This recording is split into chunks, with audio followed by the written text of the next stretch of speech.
Good morning, Copers. Good morning. It is August 4th, Tuesday, 2026. How are you guys doing? We got another kind of big show. I don't know if it's going to be another whole 3 hours, but we got kind of a lot of stuff to go through. And so I'm just going to get right into it. I do remember that song in Saints Row 3, which is actually the only Saints Row I ever really played. They put Saints Row 4 on PlayStation Plus, and I played it for like 3 hours, and I was like, this sucks. And I just quit it. I just never went back. But I played it quite a bit of Saints Row 3, and I do remember that song. And it went well. It worked. It worked good in that game. Yeah, let's just get into it. All right, I'm going to go over a few little stories that are leftovers from my week off that I didn't have time to cover yesterday. We're just going to go over these really quickly. There was in Berlin a car of peace rammed into a pride parade. A Muslim was driving the car. He was shot and killed by the German police. I believe he killed one person and injured like 27 others or something. This video was before the full tally was known, but a manhunt is underway, and it's been underway for several hours now as the police are looking for the suspect. He hasn't been found yet. It's currently unclear if it's one or more suspects. German media is reporting that when the attack happened, a car plowed into some people and several people jumped out of a van and maybe started stabbing people with machetes and then drove. Her purse said nature is queer. They love that. There's animals do gay stuff, therefore it's natural. Yeah, they eat each other also, and they rape and they eat their own shit. Should I go on? Maybe started stabbing people with machetes and then drove into a car. It's not clear exactly what happened, but the police gave a statement and they said that the suspect is known as part of the Islamist scene and they are looking for him. He is known to the police. Padre Orthodoxer sent $3 on Power Chat. Hey LP, sorry I'm late. The bus was crowded and a Mexican lady farted on me. My pastor said she can't get preggers if I didn't coom. But I did. Okay. All right. That's a bit much, but thank you. I did laugh. In spite of myself. Man, this tea is hot. It was a very joyful event. The weather was really good in Berlin, and then all of a sudden, at around 10 p.m. local time, the attack happened, and the people that were enjoying the event were sent home. I've had messages, and I know that a lot of people were very shocked about what happened. They couldn't believe it because it's such a peaceful and such a joyful event. I mean, it happens every year. It's one of the biggest pride celebrations in the whole of Europe. So the fact that the people came to such an abrupt ending of their celebration is just very surprising, and there's such shock. And then the only other thing about this that I wanted to show you is this woman, a young singer at a memorial event, says that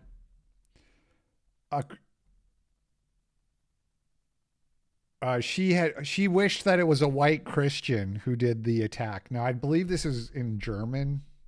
So diese Nachrichten zu bekommen, dass beim CSD ein Auto reingerast ist, ein Mann in einem Auto. Und was auch für mich schockierend war, ist, dass das erste, was ich gedacht habe, war, hoffentlich ist es kein. So I'll have to take the guys. I don't know if anybody grokked this. I didn't look earlier. But yeah, we've heard this one a million times. If only it was a white Christian guy, then the proper, then there wouldn't be any racism created from this, right? Then because white Christians can just do whatever they want all the time, and nobody cares. I'll assume that's a correct translation of what she said.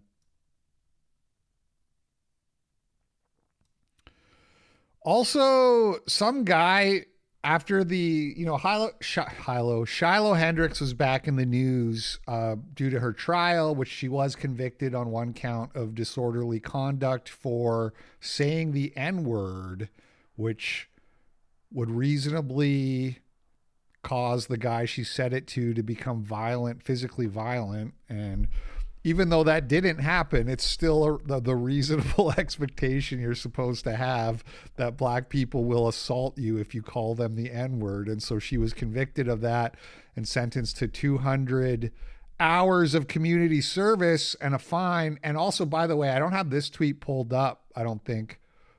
But also, no, I don't have it.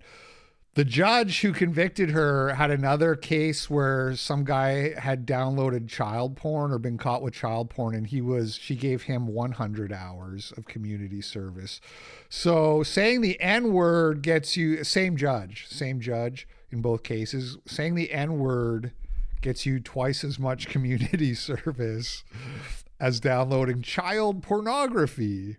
So that's cool. But anyway, so this guy made an account. He put her name. He called it Shiloh Hendricks. He somehow easily got the blue check mark. I don't know what the fuck these blue check marks are supposed to be verifying over at X. And he put a PayPal link and he asked for donations.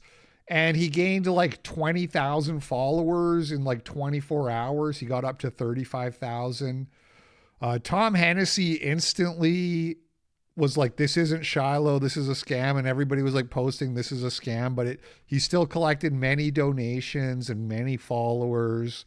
And then he streamed himself on X gloating about it and making fun of everyone. Got hey, hey, hey.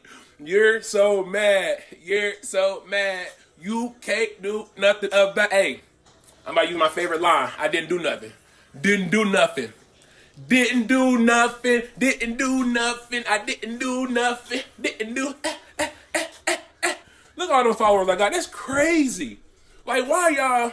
Hey, they deserve it. Hey, if you gonna be dumb as shit with your money, you deserve it. You deserve it. Hey, hey, that's on y'all. I ain't got nothing to do with that. Hey, I ain't got nothing to do with that. So it's actually fraud though, and it's a crime. Like you're saying they're stupid with their money, but you fraudulently misrepresented yourself. It's very Jewish way of thinking, right? It's the sucker is the guy. Everybody who's a sucker like deserves it, and nothing I do has. It's a very non-white way of thinking. That you're not bound by any kind of ethical considerations or obligations towards other people. If you lie to them to steal their money and they're dumb enough to believe you. Having said that, it is kind of dumb to just give your money to a link like that without looking for any kind of verification first. I always, whenever these give, send, goes and stuff go up, I always try to make sure that there's somebody I trust involved with it before I ever give my money. But this is a crime. People have been sent to prison and so forth, or massive fines for faking cancer on GoFundMe's and stuff like that. So far, and I looked it up this morning, this happened like several days ago now. And I looked it up this morning and there's like no news articles. There's no evidence that this guy's been charged. He wasn't even banned from X. He still has this X account. I ain't got nothing. I believe. I'll try to double check that in a second here. Well, let's just finish the video. But basically no repercussions whatsoever as far as I can tell. To do with that. Boy, woke up this morning with me, had me a good old breakfast. Courtesy of the white man. You finally did something for me. Yo, got him. Hey, drop my... Oh, you trying to donate to me for scamming the white community? Bro, help me. I want to scam them some more. Hey, look, help me. I need they look. Make them send more bread to me. I like their bread. Oh, then after it, look, some dude said, "Here, $100.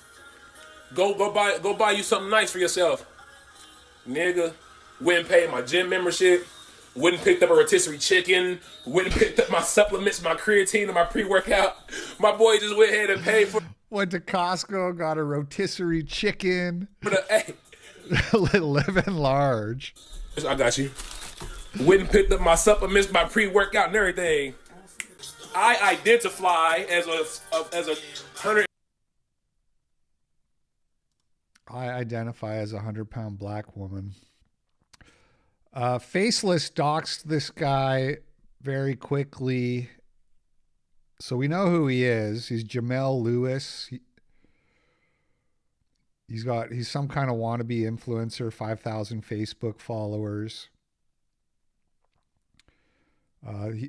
Faceless was quote tweeting this tweet, which I'm not gonna read, but you can read it on your screen there. Can you read that? It is highly illegal. That's true. It's completely illegal. It's fraud. And I was trying to look it up this morning, and this was like the only article. Like, so the media hasn't touched this. This is on Nerd Stash. This is like one of the only articles that came up. I think there might have been one more on some other unknown tabloid type of thing. Indiana man scams MAGA by pretending to be racist woman to get donations. This is a crime. Let's see if they link to the account here. Posted a video, posted another. Oh, it doesn't have maybe the account did get banned ultimately.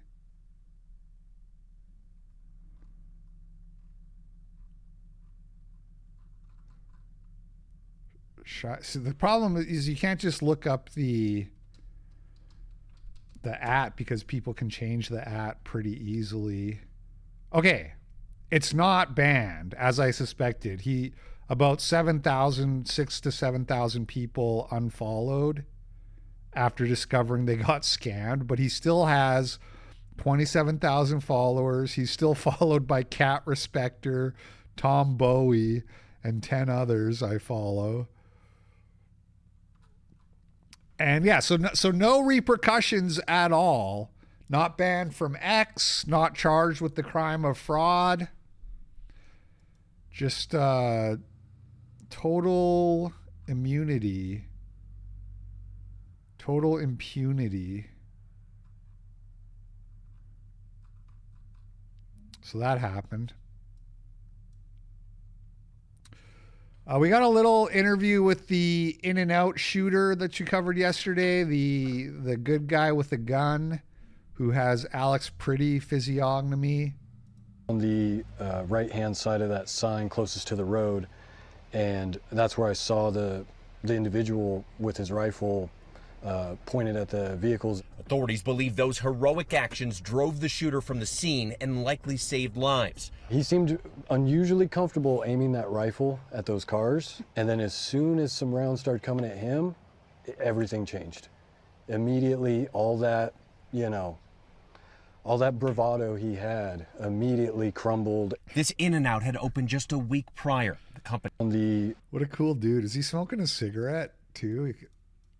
You could almost see it right here. Just smoking a cigarette, being like, yeah, bro thought he was tough until I started shooting his ass. And in Spokane, Washington, there was big wildfires. Now, I forgot to mention this because we drove through Spokane. We drove right through it on Saturday afternoon, and the fires broke out I think the next morning. I should have looked it up, but it was very shortly after we drove through Spokane. And the wildfire thing is like, that affected our whole trip, actually. I didn't mention this, but we're in Idaho and it's beautiful there. And, you're in the mountains, you got trees everywhere, beautiful lakes. But almost the whole time we were there, the sky was like gray with smoke. from wildfires. Oh yeah, I always say Spokane because it's got an E, and then people are like, it's Spokane, and I'm like, well, maybe they should have fucking spelled it right then. Maybe they should have spelled it correctly if they wanted me to say Spokane. Anyway, so there was like smoke in the air, and they actually it's actually bad for your health to be around that. Like, it didn't feel bad. It wasn't like the air felt dirty when you were breathing it, but just know technically it's not good to be breathing that air. And the general consensus from people I talked to, mostly Rebecca, we talked about this with, and is that it's gotten worse over the years, and that they think it's mostly arson. They just think there's more arson now for whatever reason. And so here's a picture of Spokane, Washington. Well, actually, some people were saying that this is not an actual photo and that this is AI or it's not the right place. So I don't know.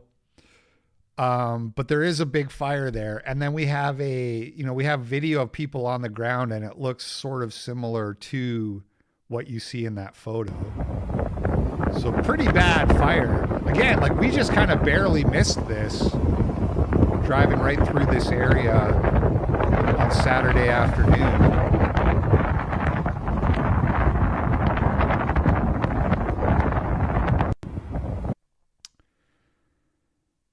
And big bucks to live in Idaho. Yeah, well, you should try Washington or California.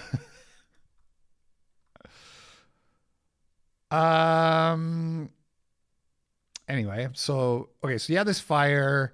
Now they've arrested an arsonist already. So they immediately caught the guy, and it turns out to be a guy who previously killed his own father.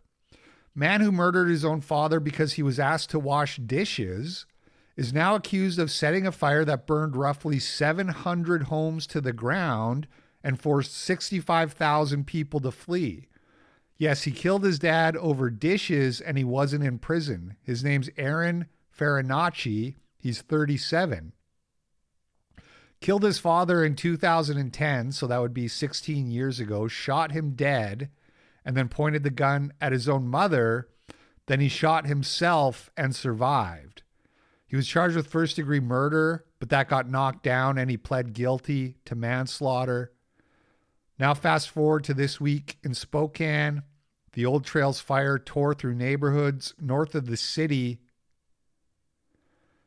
65,000 people. They arrest him. Police say he had waterproof matches and a butane lighter on him and found him kneeling in the grass right where the fire started. The sheriff says he's been contacted before for arson-related behavior. On the day the fire started, a witness reported a nervous man in the trees. Police actually stopped Farinacci a mile away, questioned him, and let him go. Neighbors who saw something wrong refused to stay quiet. The prosecutor said this case was cracked by vigilant citizens. So I don't think there's any audio for this video. It's just another person driving around. You got a picture of the guy here.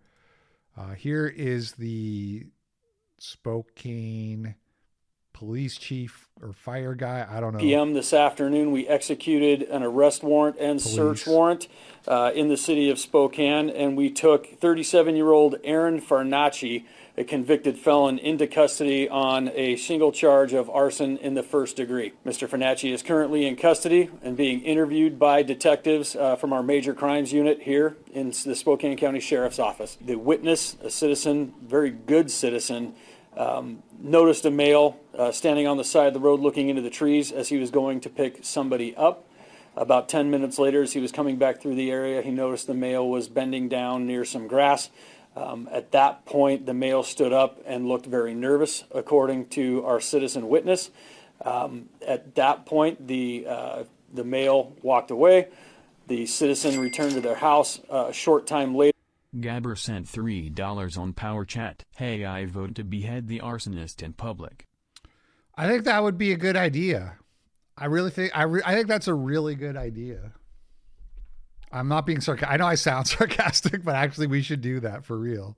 We should After being at home, they saw smoke coming from what they believed was the area that they had seen the male bending down by the side of the road. Mr. Fernacci is a convicted felon out of the state of Arizona.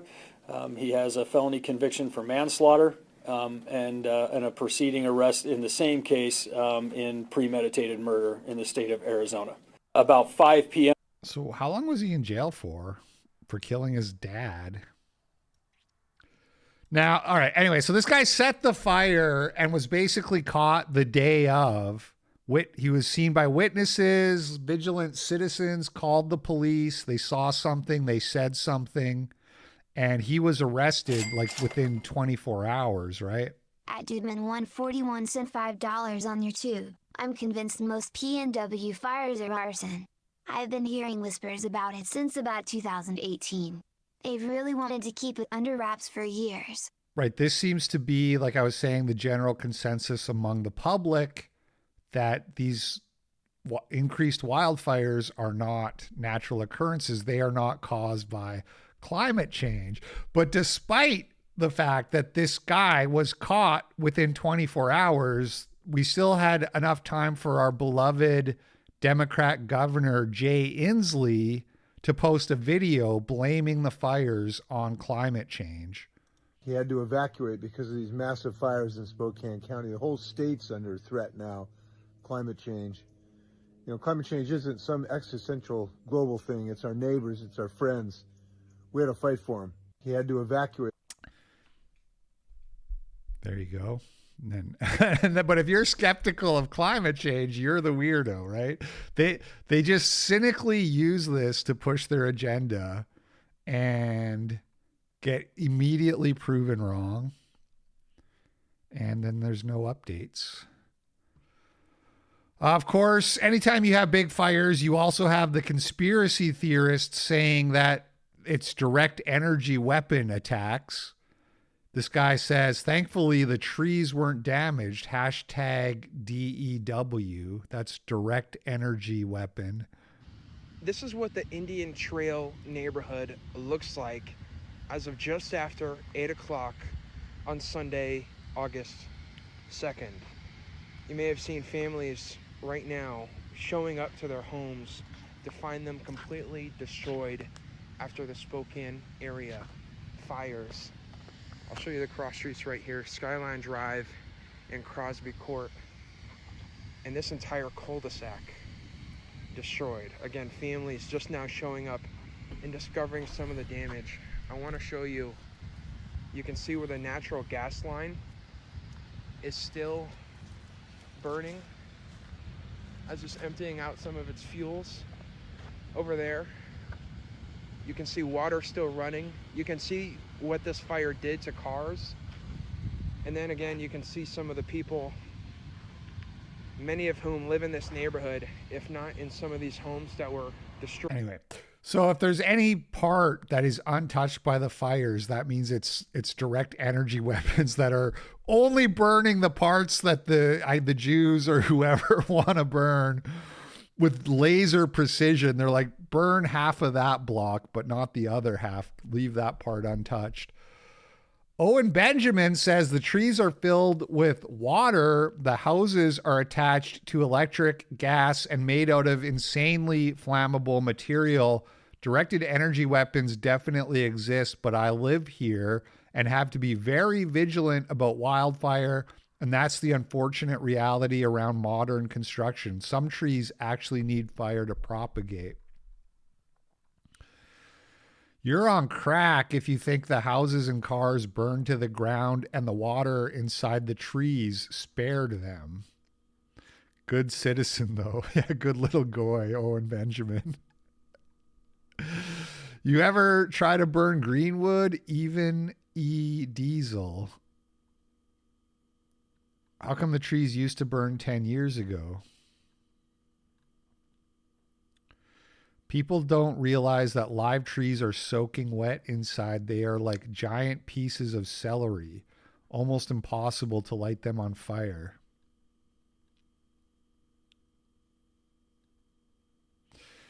So anyway, so that's the Spokane wildfires, which me and my family narrowly avoided driving through. You have in Indiana, this is in the state of, you have Indians in Indiana protesting Khalistan. Meanwhile, in Indiana, not India, by the way, Indiana,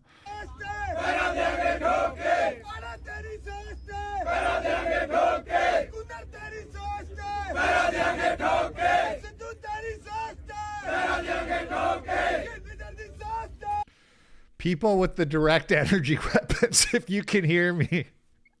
Whoever's got their button on the space laser, if you can hear me.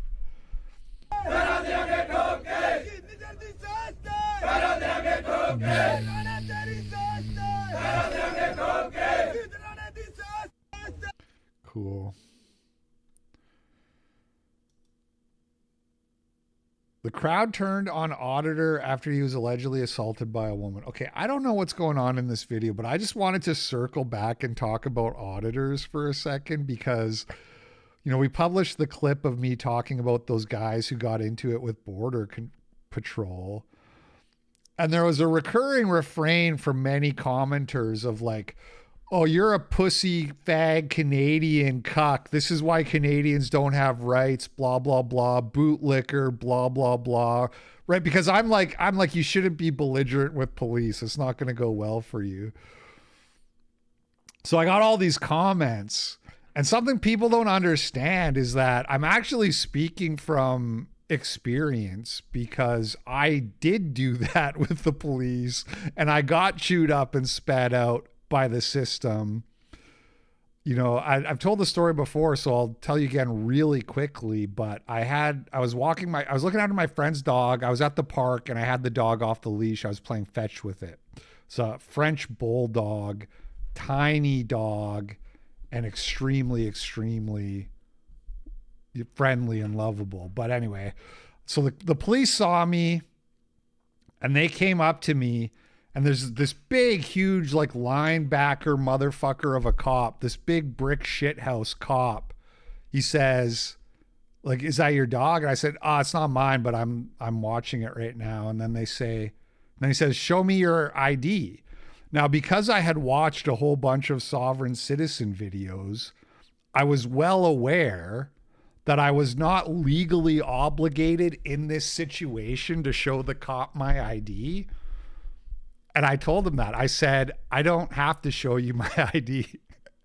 Now, I thought we were going to get into a debate about the law, but what actually happened was he immediately, this is how quickly, he immediately jumped on me, turned me around, tackled me, dug his knee into my back, and handcuffed me. And I was like, this isn't how it goes in the YouTube videos.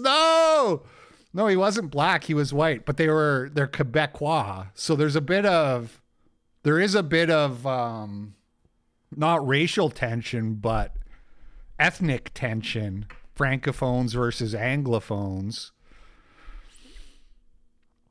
And my whole fucking day was beyond my day. It ruined more than my day, but my day was totally ruined. I was taken to jail. They put the dog in the pound.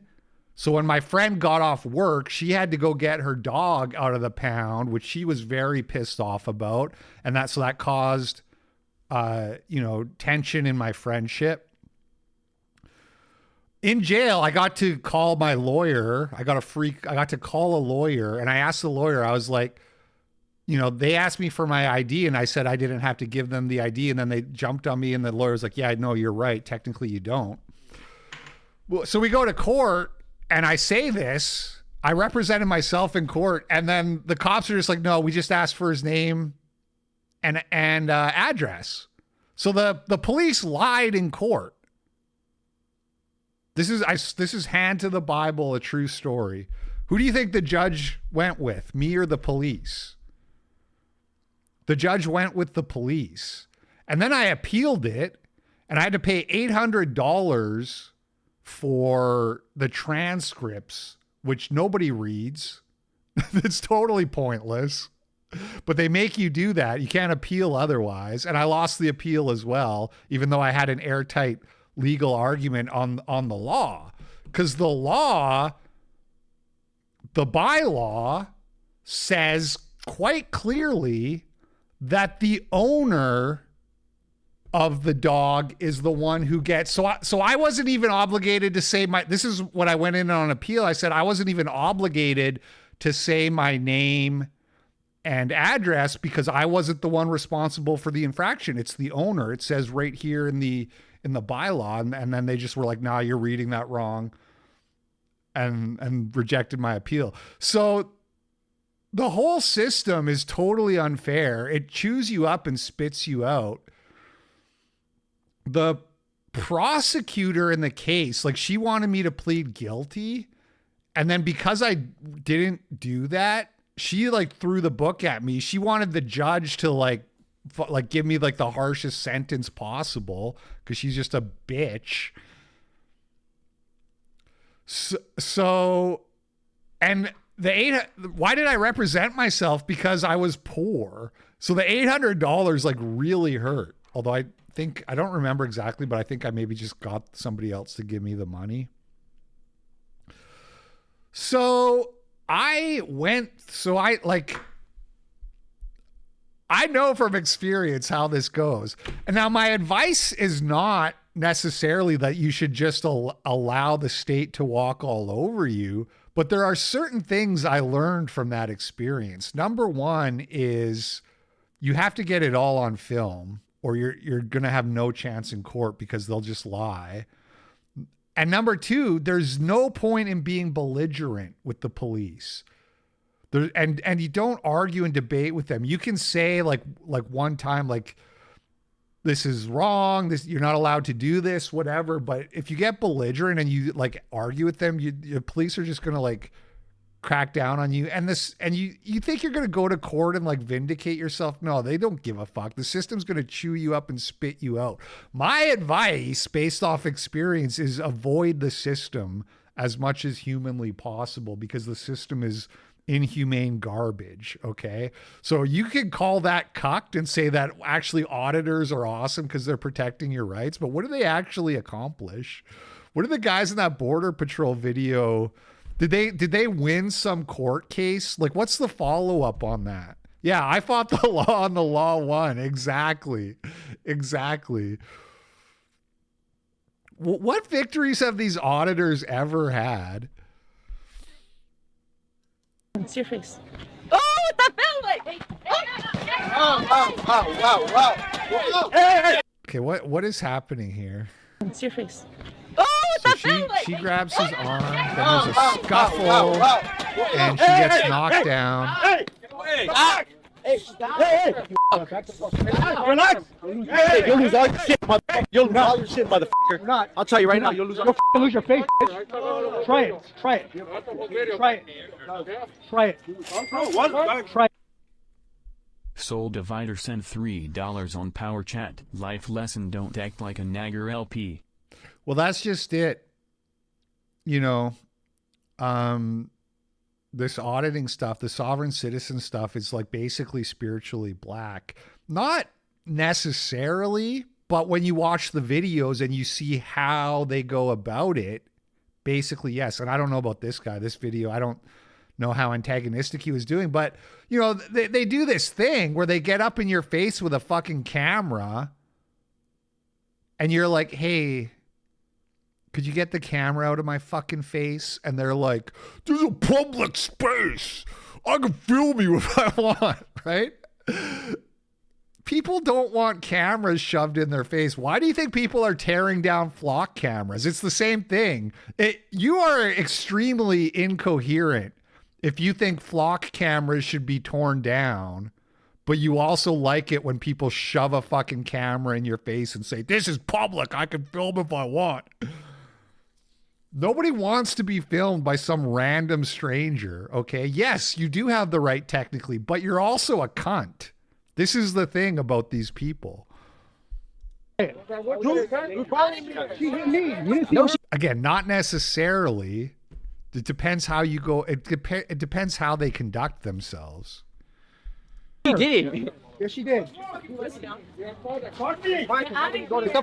Yes, that's true, Big Steve. I was legally obligated to identify myself only because I was seen breaking a bylaw, or at least they believed I was doing that, so they wanted to give me a ticket. You actually don't have to identify yourself for no reason, but if you are seen doing an infraction, then you do have to give your name and address. You don't have to give your ID. They asked for my ID. I said I don't have to give that. I was immediately arrested. I spent half a day in jail, went to court, and they lied about what happened. I was convicted. I was granted. The judge must have, on some level, known that I was not necessarily just full of shit, because the judge gave me conditional discharge. So there was no further penalty. There was no fine. There was no community service. And it was like, as long as I kept my nose clean for like 3 years or whatever, my record was actually like expunged. So I don't have a criminal record. But it was, to say it was extremely inconvenient to go through that whole process would be an understatement and a half. Yeah, that's my problem, Heather's pussy. I forgot to say that I was traveling. That's my problem. You must identify when asked. I don't know if the laws changed, but I don't think you're right.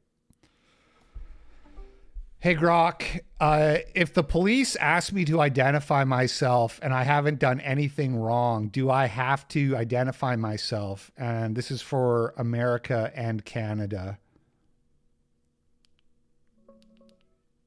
In the U.S., you're generally not required to identify yourself if you haven't done anything wrong and aren't being lawfully detained.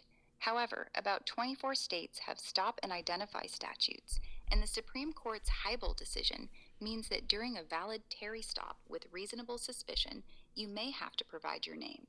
Canada has no general duty to identify yourself on the street. You only need to if you're lawfully detained during an investigation, driving a vehicle, or facing a provincial offense. In both countries, lying can get you charged with obstruction. All right, so there you go. Blown the fuck out. Guy on X, whoever that guy on X was, trying to argue with me. No, you do have to identify yourself.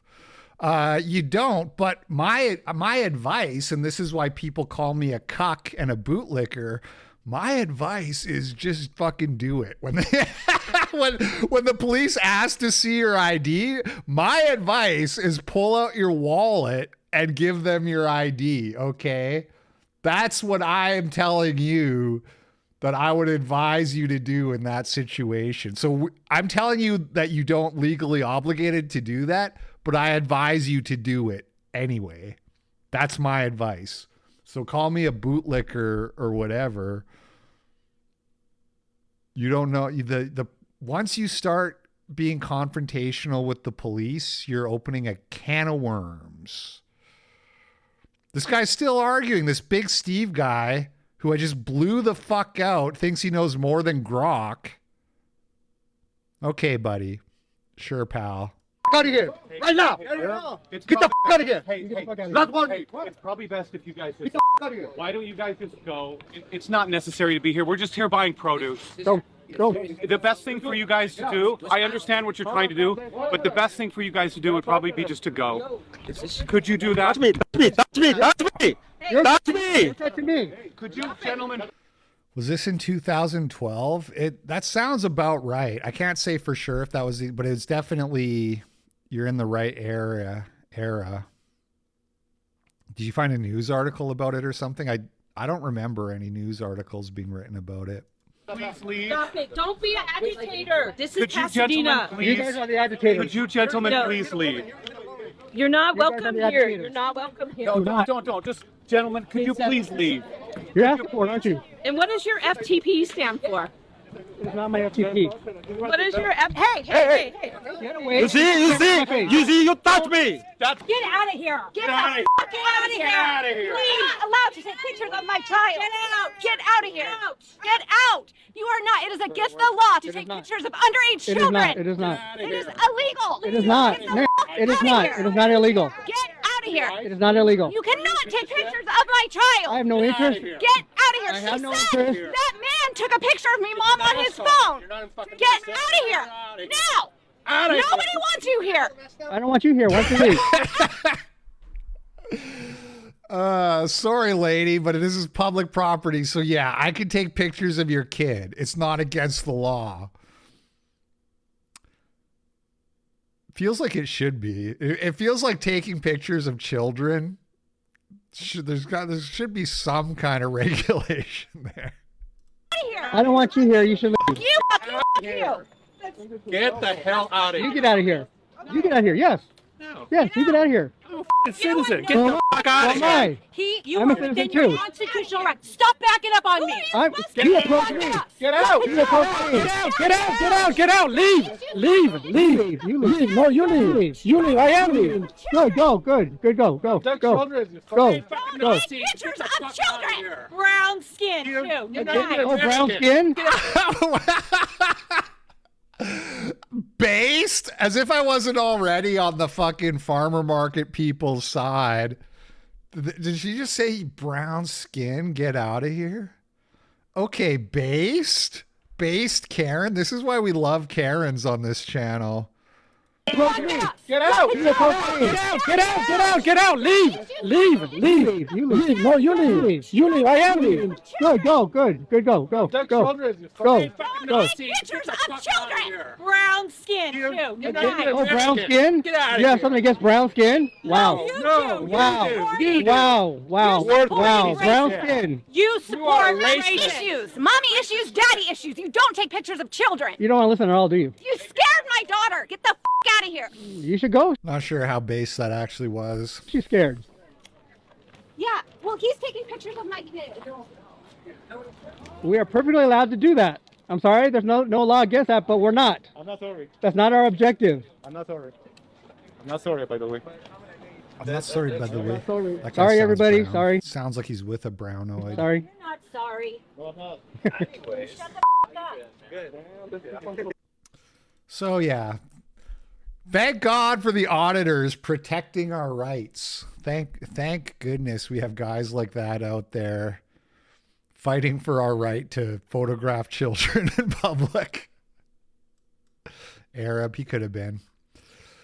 Okay, there was like this Bethesda protest where I guess they all got laid off. I guess there was a bunch of layoffs at Bethesda, which is a video game development production company, a publisher. They publish, everybody's like, well, Bethesda makes shitty games, but they published Doom: The Dark Ages, which I thought was awesome. And I thought the DLC was really good too. It's one of the best DLCs probably I've ever seen, the Revelations one. It's just got everything you want. New weapons, new mechanics, new enemies to fight, new levels and puzzles. I was really impressed with that DLC. But apparently, I looked it up this morning. I was like, did Bethesda make Doom: The Dark Ages? But apparently they just published it, which is not the same thing. But anyway, so you have this protest, all these laid off developers, and the physiognomy is like insane. Morale is really low because Is Starfield not good? Because I have it on my wish list right now because I kind of want to try it, but I'm waiting for it to be real cheap first. Starfield was such shit. Was it really that bad?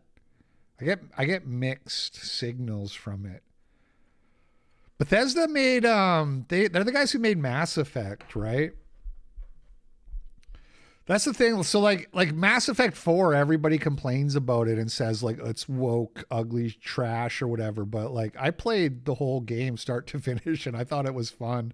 Like, yeah, the women models were like ugly or whatever. And there's some cringe dialogue here and there, but it's like, it's still just a fun game. Like despite all that other stuff. Starfield is considered a complete flop. we've been told that we're making great games that players love and that we're doing well. They're so sorry. Look at this guy with the hammer and sickle tattoo and the face tattoo. These are who are making. If you're wondering why the games are full of cringe shit. Oh, Mass Effect is not Bethesda. Who makes Mass Effect? Mass Effect were also paused. I thought Mass Effect was like I thought Starfield was basically like Mass Effect. Is it not? Is it not just like a Mass Effect ripoff? Oh, they made Fallout 3 and 4. So yeah, they make really like buggy games, but they're fun games. I never played Elder Scrolls, but I did play Fallout. And BioWare, that's right. Have this suddenly hit us has been a huge shock to us. If you play Gayfield, I'm unsubbing. Hit us has been a huge shock to us. It sucks. We make all kinds of games, all kinds of. Troon, Juniper Dowell. Troons have like 5 names that they can choose from. Lilith, Juniper. Can't remember. None of the other ones are coming to me. Lilith is a really big one though. People love. It'd be really nice if we could just get back to work and make them games that will define a generation of video gaming. I worked at ZeniMax for about 5 years. Every person, it's just like total leftist physiognomy. We are having a march and a rally to Vivian, yeah, that tracks. To demand dignity and respect and an end to the cycle of life. No, I never played Skyrim. I never played it. That's like one of the most hyped games of all time that I just never got. And I'm just not interested, frankly. Frankly, I'm just not interested. I bought Dragon Dogma 2 and I played it for like 13 hours, but I only played it that much because of how expensive it was. God, that game sucks. Dragon Dogma 2 is like the worst game I played in 2025 or whenever that was. Maybe it was 24. Okay, do you guys remember Friend? We've covered this a little bit here and there. It's a AI companion that you wear in a necklace. So you wear you have your AI on like a chain and you just talk to it and it talks to you. And they've had some weird marketing. Like there was some fat woman with various diseases and she had like a seizure. I don't remember exactly what happened. It was like she had like a seizure and like crashed out in a parking lot. And the guy who was like with her, like doing like a mini dot was like laughing at first or didn't believe. I can't remember, but it was like, we looked at that. It was a while ago. Anyway, they put out a new ad here. I love you. I love you too.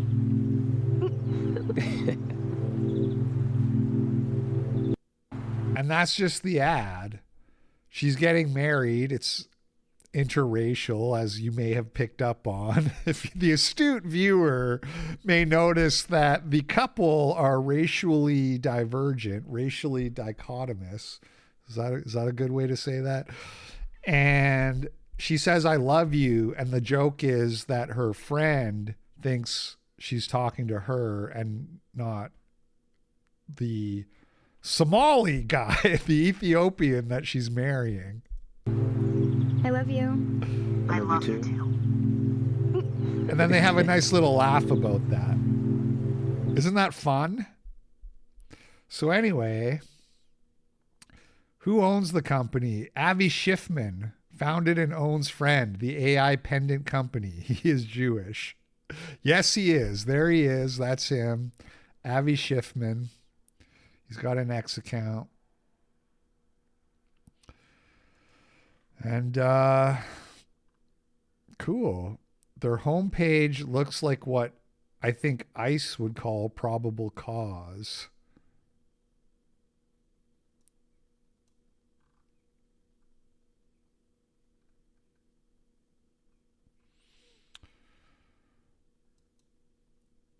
And that brings us to Rob Dreher, he does this interview with Jeremy Boring and got a little bit of discourse, caused a little discourse on X, but I wasn't planning to cover it until I saw this new tweet from him today, which like contradicts everything. So I was like, okay, we should take a look at this. Now, Rob Dreher, I'm not super familiar with. You may not be either. I looked into him a bit. He's an older guy. He's a journalist. And I guess back when the Catholic priest sex scandal happened, he was like a Catholic. He converted to Orthodoxy after the scandal because he didn't want to be in the church that fucked boys or whatever. In 2022, he got divorced from his wife, and then he moved to like Budapest and has been living in Budapest ever since. So there's kind of this weird pattern here where it's like, oh, something goes wrong in my church, I'm going to leave the church and go to this Eastern church. Something goes wrong in my marriage, I'm going to leave the West and go live in Budapest or Hungary or whatever. Anyway, I don't know much about him other than that, but he goes on Jeremy Boring's show. And there was this, I saw this tweet from Joel Berry. Joel Berry was like gushing over the interview. You need to check out Jeremy Boring's conversation with Rob Dreher. It might be one of the most important and moving interviews he's ever done. This was the most beautiful and personal moment. But this was the tweet that I saw originally where he says, Rod Dreher on how Christian nationalism has replaced the gospel of Christ with pagan vitalism, stepping into a vacuum left by a weak, feminized evangelical church. The thing is, I think the deeper issue here is a desperate search for identity. And this, I mean, I don't think there's any real chance that, you know, the Christian nationalism of the Reformed bros or integralism or whatever the ortho bros are getting at. I don't think it has a chance of becoming a major phenomenon, thank God. But what it's doing is it's serving almost as an inoculation against the gospel. I keep hearing from Orthodox priests, it's my own church, that some of these young guys are turning up because they've gotten turned on to Orthodoxy by watching something online. They show up expecting to see white people at prayer, or, you know, they want to hear anti-Semitism, or they want to hear some form of racism or a sacralized racism. And the priests have to deprogram them. Yeah. Like, this ain't what it is, guys. And we're happy that they're showing up, but they show up thinking they know everything there is to know, and they want to fight. I'll tell you this, though. I had a conversation with a Catholic Zoomer convert who told me that the core thing that all pastors and priests need to understand is that the church, broadly speaking, is in a fight now with vitalism. What does he mean by vitalism? With a general philosophy that worships strength and excellence, the pagan virtues. He said, if the Christian churches don't figure out how to speak into that hunger, young men have a legitimate hunger for being able to do something, for being strong, then it's going to lose. But this sort of moralistic, therapeutic, feel-good Christianity, a boomer-style Christianity, it's not going to cut it. And that's something where lay people of our generation, as well as pastors and catechists, have got to confront. Yeah, I think that couldn't be more spot on. There are a lot of young people being drawn to Christianity, a very pagan sense of what Christianity is. And they're doing so because they've been presented with a feckless, weak, watered down Christianity that has been powerless in their own lives and in their own experience to protect them from the actual evils of the world. Now, what you and I know is that the only actual protection is in the gospel itself. Right. Okay, there's a lot wrong here. First of all, he never says Christian nationalism, so this is Joel Berry's spin. But Joel's not totally wrong, because they are conflating. They're conflating what is essentially the Christian nationalism, the Andrew Torba, Stone Choir aspect. Ortho bros think they're Christian nationalists, but when push comes to shove, I don't know. But certainly, like I've said, Stone Choir and Andrew Torba are Christian nationalists, and that is a real movement to revitalize Christianity.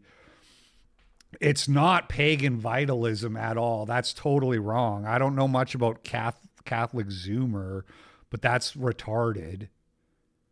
The pagan vitalism stuff comes from Bap and Nietzsche. There's nothing Christian about it at all. These guys push promiscuity and hate moralizing and they mean that in the Christian sense when they say it too. They basically are antagonistic towards Christianity, even if they'll deny that. If you listen to enough Bap and you don't pick that up, then you're not paying attention. So anyway, so that's all wrong. That's all cringe. But of course there is this truth, which is that people are looking for a nationalist, racially conscious Christianity, which is what Christian nationalism offers, and clearly not what the clergy in the Orthodox Church are offering, unfortunately. So that's why orthodoxy is not going to be your solution. Now, look, if you want to go to an Orthodox church, I could care less, because the Protestant churches I go to also suck and are also anti-racist, although they don't preach about that. But if you were to try to argue with any of my pastors the virtues of racism, they wouldn't, I don't think they would be on board. Right? So it's not like this is unique to orthodoxy. But this is the fight. This is why people like Corey Mahler are so important, not to keep beating this dead horse, but this is really what we need to reverse, is this way of thinking in the church. And it's prevalent through all the church, including the Orthodox Church. So go to whatever church you like. Even if the church isn't perfect, you should still go. But don't pretend like this one church is the based church. There is no based church. And frankly, the closest thing you do have, as far as I can tell, is Lutheranism. If you do want to argue which church is the most based, Lutherans, I think, have the strongest case. Westboro Baptist Church sent $3 on Power Chat. Come to Westboro Baptist Church or you are gay. The Westboro Baptist Church is also pretty based, but aren't they like Zionists, basically?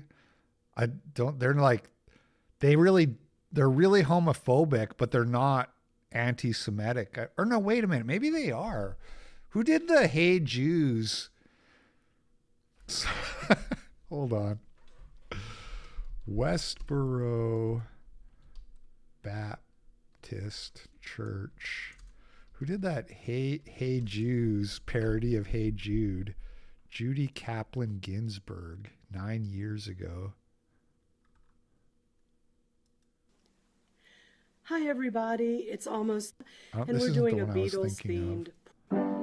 Hey Jews, don't be afraid. Don't you know we can count on Esther? She'll get. That's not the one I was. There's like one with like a choir of children singing. Westboro Baptist Church returns protest Jews. Oh, maybe they are based. God hates Israel. Rabbis rape kids. You know what? Maybe these guys have the strongest case for an actual based church. I'm not going to say that I hate Joel Webbin, but I'm not really. Like I said, he fails the Hitler litmus test. Joel Webbin recently, like in the last few days, tweeted that it would be wrong to deport Africans because Africans were brought to America as slaves and they've been here for 400 years. And so, no, we're not going to just kick them out. And no, we're not going to go back to Jim Crow. And, you know, so Joel Webbin is... you know, he's limp wristed. Okay. He's not in my based and red pilled Christian club. That's a very small club. Like I said, All right. Anyway. Okay, so Rob Dreher says all that stuff to Jeremy Boring. And then yesterday, August 3rd, he tweets, right? So this guy writes an article, "The West has lost the will to survive." And Rob Dreher quote tweets this, and he says, "Very important essay on the West's lack of will to survive by retired NSA analyst. Key line, if you fear being called racist more than you value the survival of your people, don't expect your people to survive for long." I do have high standards. Yeah, we don't counter signal Hitler around here. We don't. Anyway, I'm just repeating a lot of yesterday's show. Keith Wood says, "That's nice, Rod, but last week you said that white identity is evil." You see so many young men giving themselves over to white identity politics. Now, I remember, Jeremy, I used to be a columnist at the Dallas Morning News. I remember about 20 years ago when the Democrats really began to turn at the beginning of the Obama era towards identity politics. I said, you don't want to go this way, because you cannot valorize identity politics for non-whites without ultimately doing the same for whites. Yeah. I remember thinking a lot of these leftists who... Right.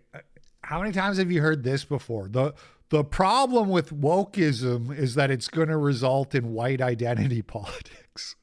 The problem with gay race communism is that white people are going to be like, hold up. White people are going to be like, hold up. We're not giving you all our shit. We're embracing that. They think all white men are like the sort of soy boys they would see at a liberal arts college campus. Well, guess what?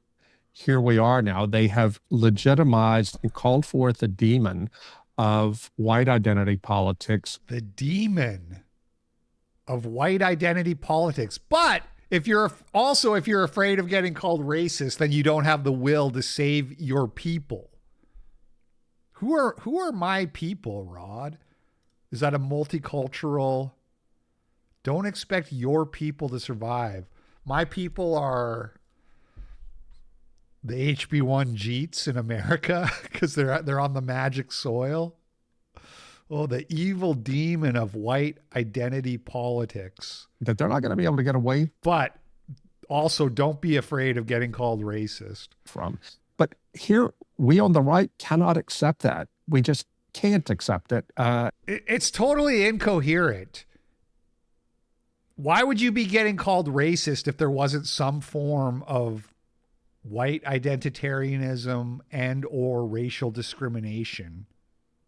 It just doesn't make any sense. So you can't have one without the other. You can't be like, yeah, you're going to get called racist, but you're not actually going to be doing anything that's remotely racist. No, you are going to be. That's why I've been pushing for years to embrace the term racist. Say, yes, I am racist. Yes, I am for discrimination along racial lines, just like Americans, all Americans basically were for like the first few hundred years.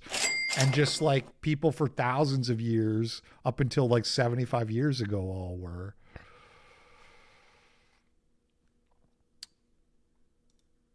Yeah, I used to have this. I might still have it because I played it in the... Yeah, so this is why I was associating it with West Bass Pro Church, because the video has these pictures. Yes, made a promise if you'll obey him. This is before AI. This is like an old video too, so it's not AI. He said he would wash away all your filth if you would love and never leave him. Hey Jews, your hearts grew fat. You forgot God and killed his prophets. He drew you. Yeah, I gotta say, these guys are pretty based. There's probably some heretical shit they believe in, but don't ask me, because I don't know. Back to him time and again. But you love sin and played the harlot. Then you whined about your pain, would not refrain, refused to repent, So true. and mourn for your sin. Mind about your pain. When Jesus came, you were so cruel, called him a fool. You spat in his face and crucified him. Wrath and woe and lamentation. Anyway. We now are summing up. Skip ahead. He kept you, a few of you to be saved. Now look to the skies. The Lord is coming, coming, coming, coming, coming, coming, coming. Evil, reprobate Jews. God hates you. And you know it. You naughty, naughty things, you. Evil, reprobate Jews. God hates you. Yeah, okay, I'm thinking based. Hopefully we don't get a strike for that. Look, this is satirical review, and it's not all Jews, etc., etc. As a Christian, I say that, and as a conservative, I say it. But this is what we have to deal with now on our own. Right. So Rob Dreher just like totally, and you know, these guys are the right wing of conservative politics is riddled with guys like this, riddled with guys who just have total cognitive dissonance because they cannot get over that final hurdle and just say, yeah, I'm a fucking racist. Yeah, I want racial discrimination. Yeah, I want some race-based policies when it comes to immigration and other things.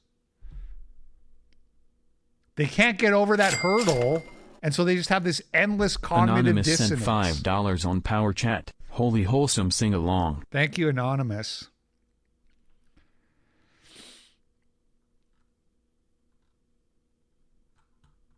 So, you know, this is every day. This is what I'm trying to get people to give up on. Give up on this, have your cake and eat it too. I care about the survival of my people, and I'm not afraid of being called racist, but also white identity is demonic and pagan. Bruh.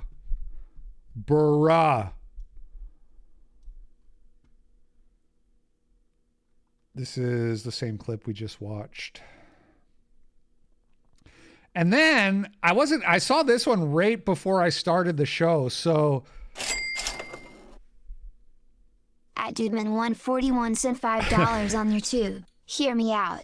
Catholicism, but with our boy Big A on the stained glass windows instead of the pagan idol Mary. okay, I don't know about calling Mary a pagan idol. I don't know about that, but thank you for the $5. A lot of problems in Catholicism too. There is just no really big mainstream institution, church institution that isn't modernized, and I mean modernized in the most derogatory way possible. So Tucker Carlson had Daryl Cooper on again, Martyr Made. And I haven't watched it. People said it's a very good interview. I was kind of like, oh, maybe I'll watch it on the show, but it's, you know, it's another 2-hour Tucker Carlson thing. And look at all the tabs we still have to go through. I just have too much other stuff, but people are saying it's very good. So maybe you might want to check it out. But apparently Daryl Cooper at one point in the interview recommended a book by Thomas 777. Who I tried to get on the progress report for the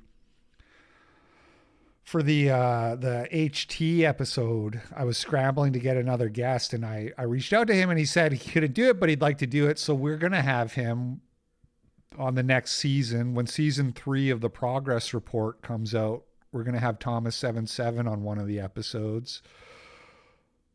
But he was, he was recommended, and he is he's a far right guy. Here's a clip. This was posted by Milk Bar TV. He says, Tucker Carlson just had his favorite historian, Daryl Cooper. Churchill was World War II's chief villain, on to promote open neo-Nazi Thomas777. Thomas777 believes Hitler will be remembered in 1,000 years as the warlord who prevented Soviet world domination, and rants about Jewish power is like an opportunity infection. It's like a bacillus. What is that word? Bacillus.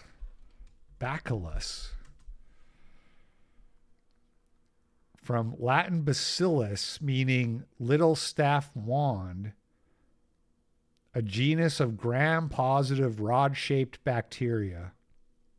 Okay.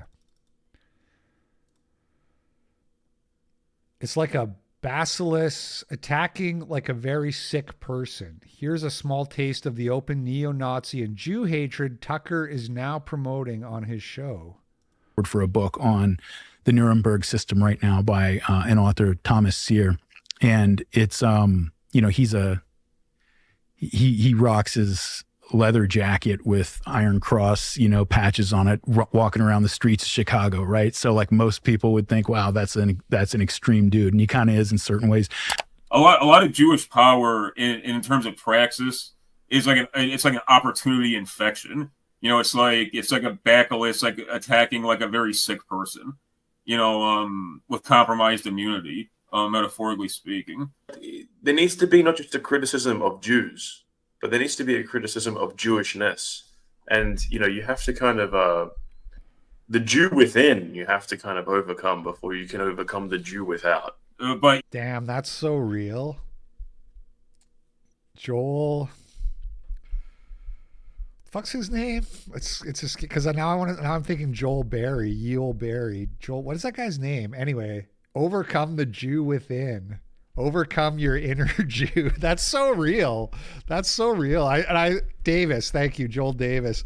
I always see people like white people doing something, and I think, wow, that guy's really acting Jewish. You got to develop some sort of spiritual understanding of yourself as a white man and of white people and the situatedness of races generally in the history. The problem is that this type of speech has been so suppressed. That's why white people, you see all these white people acting poorly all the time because we've been Africanized and we've had our racial pride take away, right? The concept of white trash was like a sort of stigmatizing of not acting white, not acting properly civilized and properly white, ethical, all those things. And now you have wiggers and just Africanization everywhere. And the problem is, and it's just like what Thomas is saying, is that we're like immunocompromised because we're not allowed to say, hey, white man, do better, which is part of just the immunization against that. In a historical environment.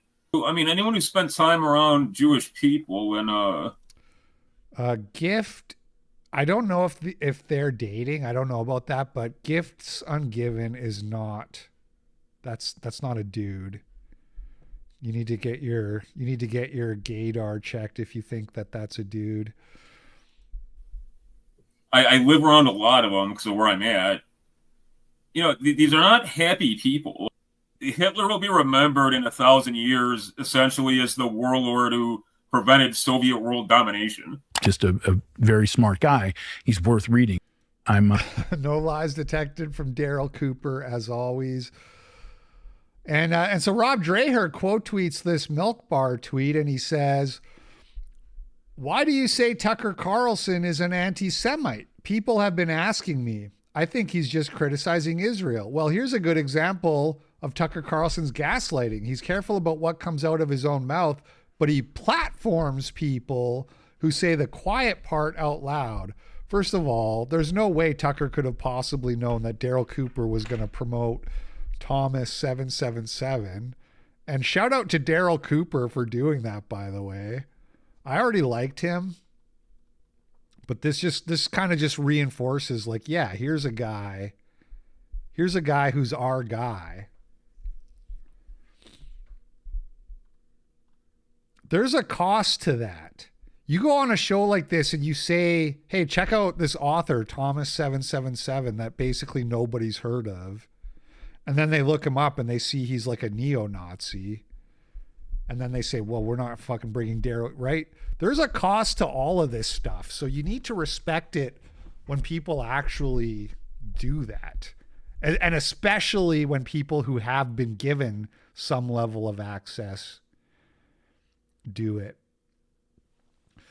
Daryl said, you mean the part where I admitted most people would find Thomas to be extreme, but that it's important to read everybody for different perspectives. What a scandal. Good response too. Just make fun of these pearl clutching freaks who want to tell you that if you want to save the West, you can't be afraid of being called racist. Not even the West, your people. That's even more explicit nationalist sentiment than saying the West. You say you want to save your people.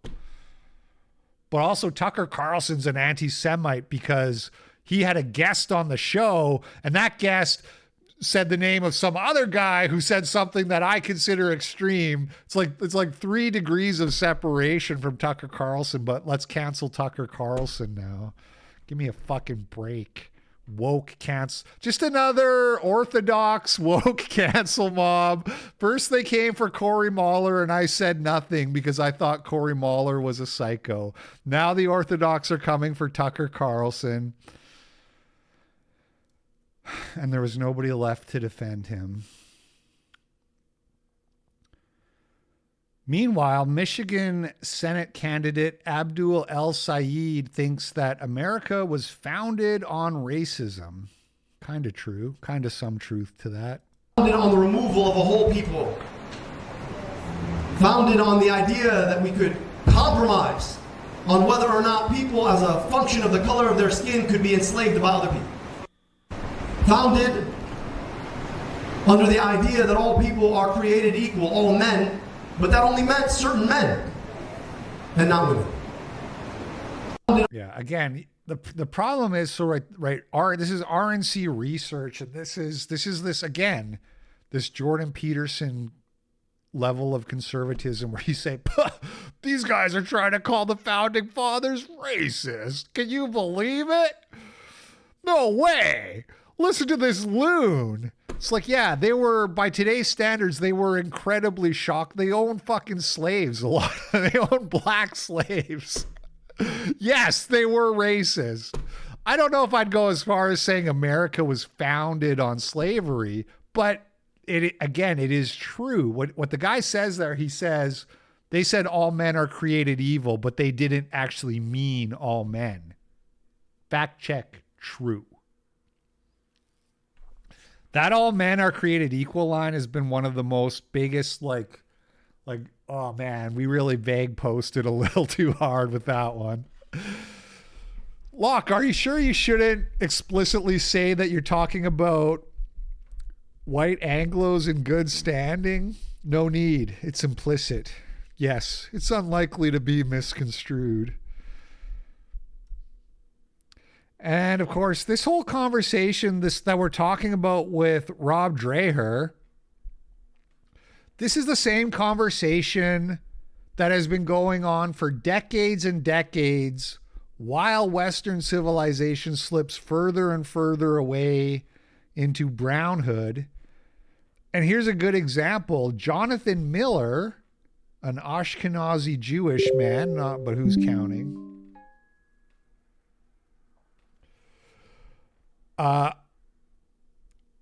Jonathan Miller debating Enoch Powell back in, I don't know when this was, but this must be like the 80s, if not the 70s.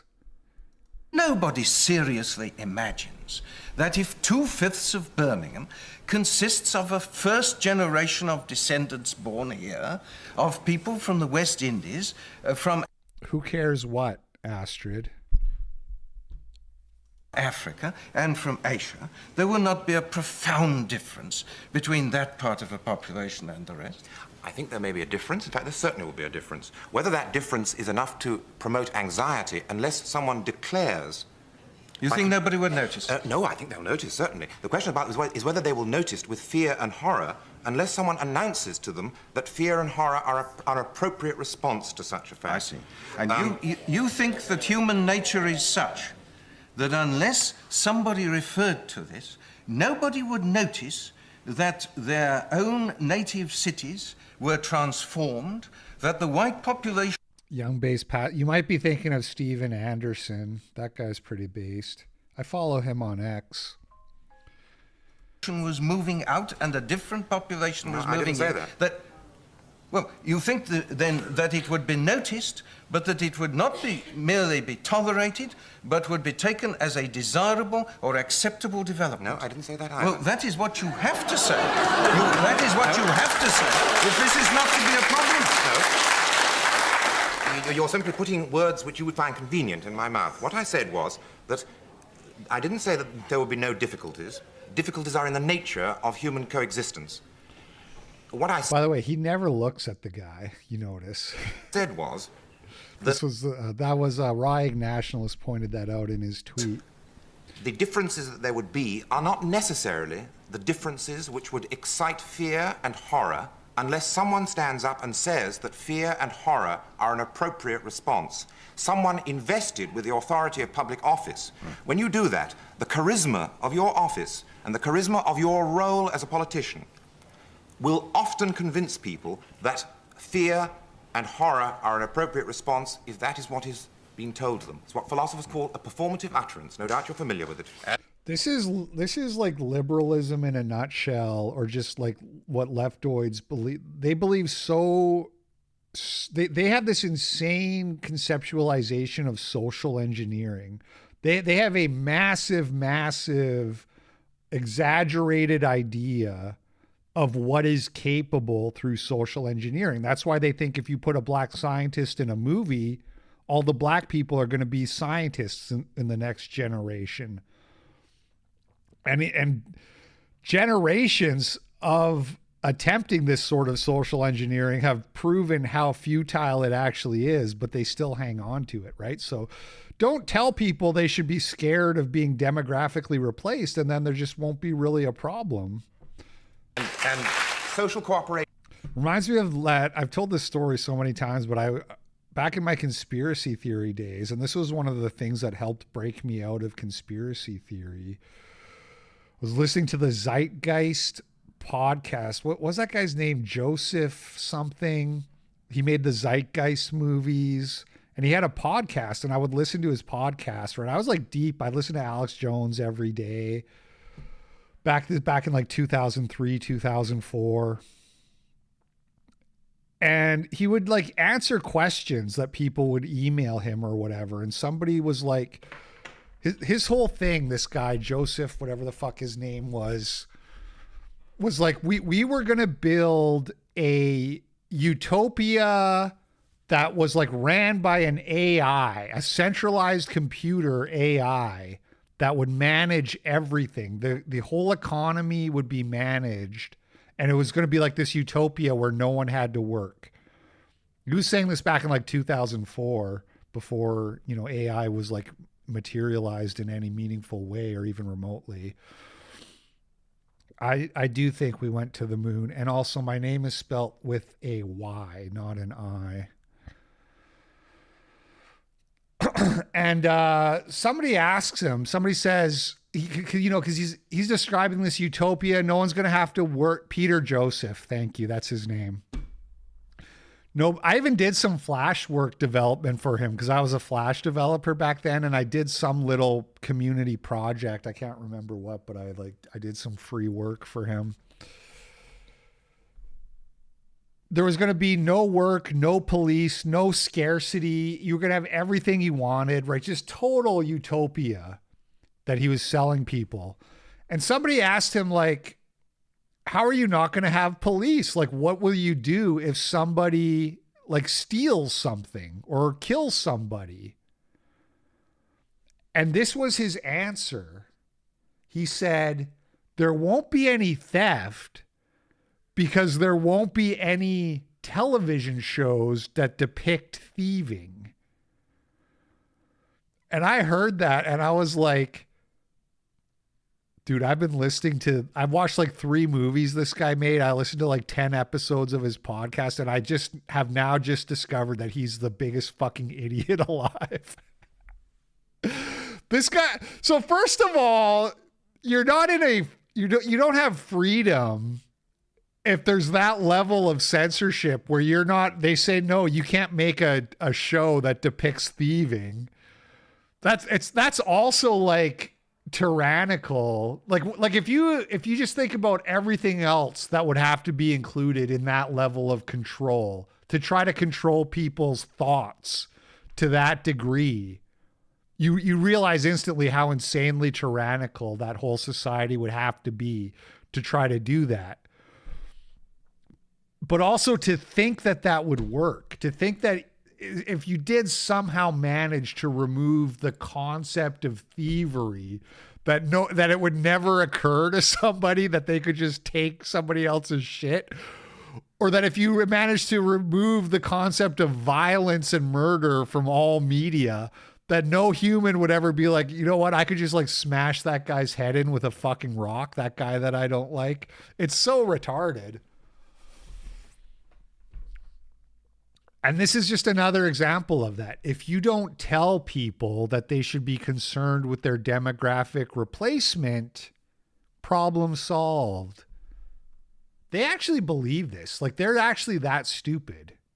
They really, and even when it's proven wrong, they just continue to believe it. Is a hard and a difficult thing. I feel that you would have done your duty as a politician, as an ethical politician, much more productively if instead of exciting the notion of future strife, you had encouraged the notion of future cooperation on the basis of understanding. Here, yes. We just have to encourage people to get along.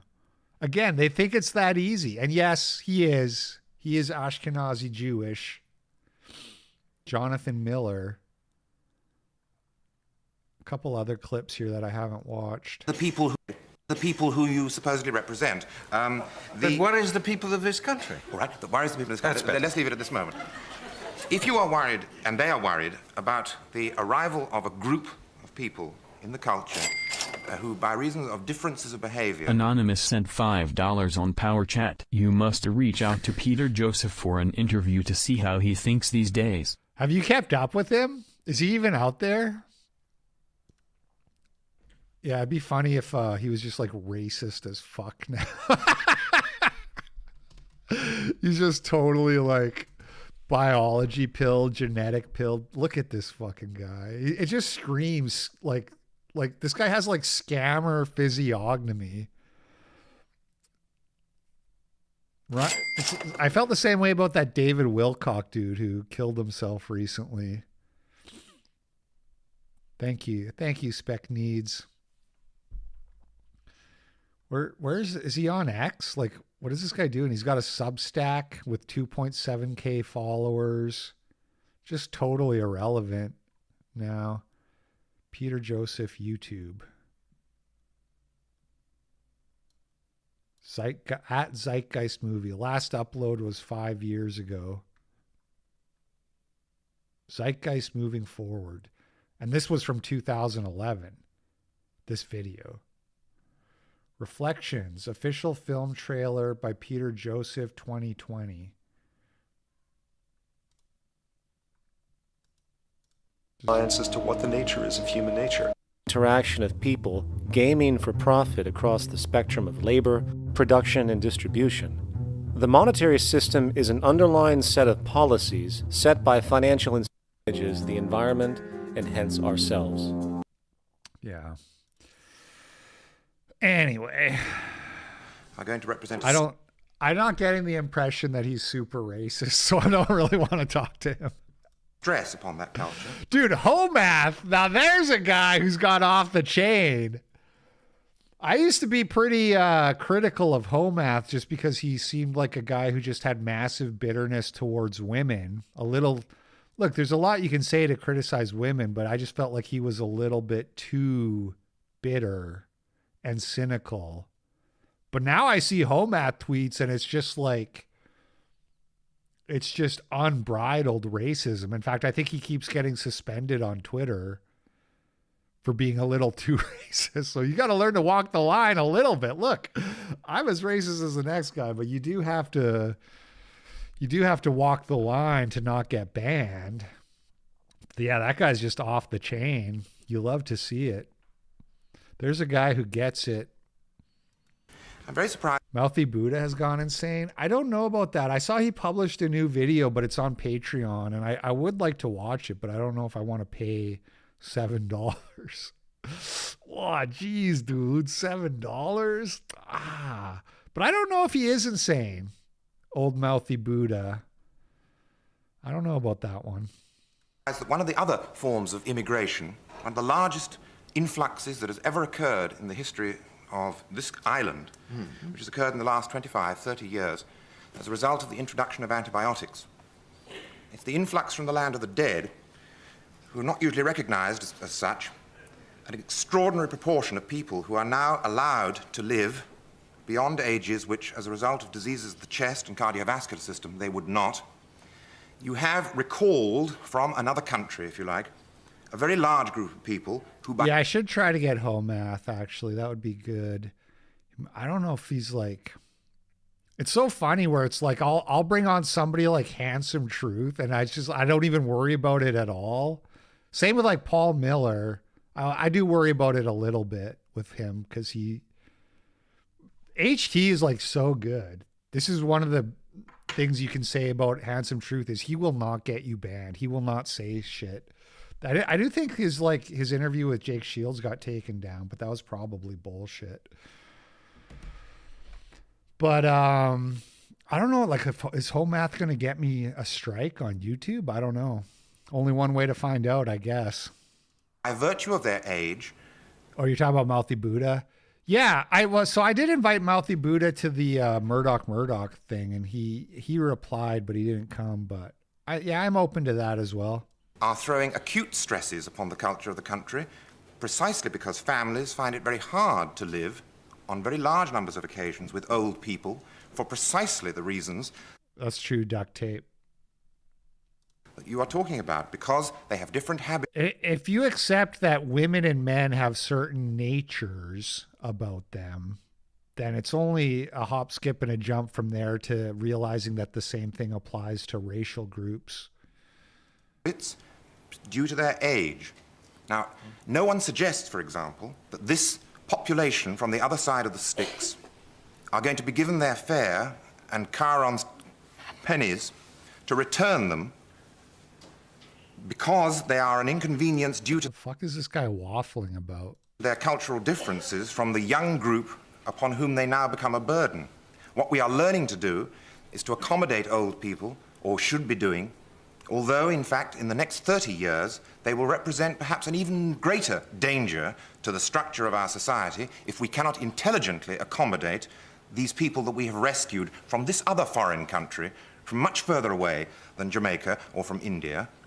And I just wonder how you feel about that sort of problem, because I feel that from the metaphor of that problem, we can learn how to handle other people who've also come from other countries. Well, you called it a metaphor, and of course it is a metaphor. And a very striking and moving metaphor. Of course, they didn't come back. They were prevented from going there.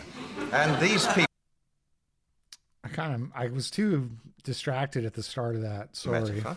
And a very striking and moving... Oh, we got the continuation here. I wanted to hear the response. Moving metaphor. Of course, they didn't come back. They were prevented from going there. And these people are our parents, our relatives, our own flesh and blood, part of the inhabitants of this island whose age structure and whose numbers, for the reasons which you've explained, have changed. Of course there are problems there. And there are problems which, unless we were to forswear the use of antibiotics and so on... Something which is suggested by large numbers of doctors after the age of 60, incidentally. I said unless we were to forswear that, is inevitable. But the immigration was not inevitable. This was due to a state of the law of this country, to which there is no parallel in any other country. This was due to the government of this country, and I take my share of the blame for. By the way, I'm pretty sure the context of the immigration issue, this is when all the Pakistanis were coming over to work in the factories. You know, I talked about this with Mark Collette on his show. He kind of explained the history of that to me a bit. And that, of course, you know, that happened in like the 50s and 60s that started. They were bringing all these Pakistanis to the UK to work in factories for cheap, which by the 80s, you had grooming gangs starting. And then the grooming gangs went on for the next 30 years, ignored by police. You guys all know the story, but because anti-racism became more and more, you know, sacred, the problem just got worse and worse. For it, deferring for too long to bring the law of this country into accord with reality.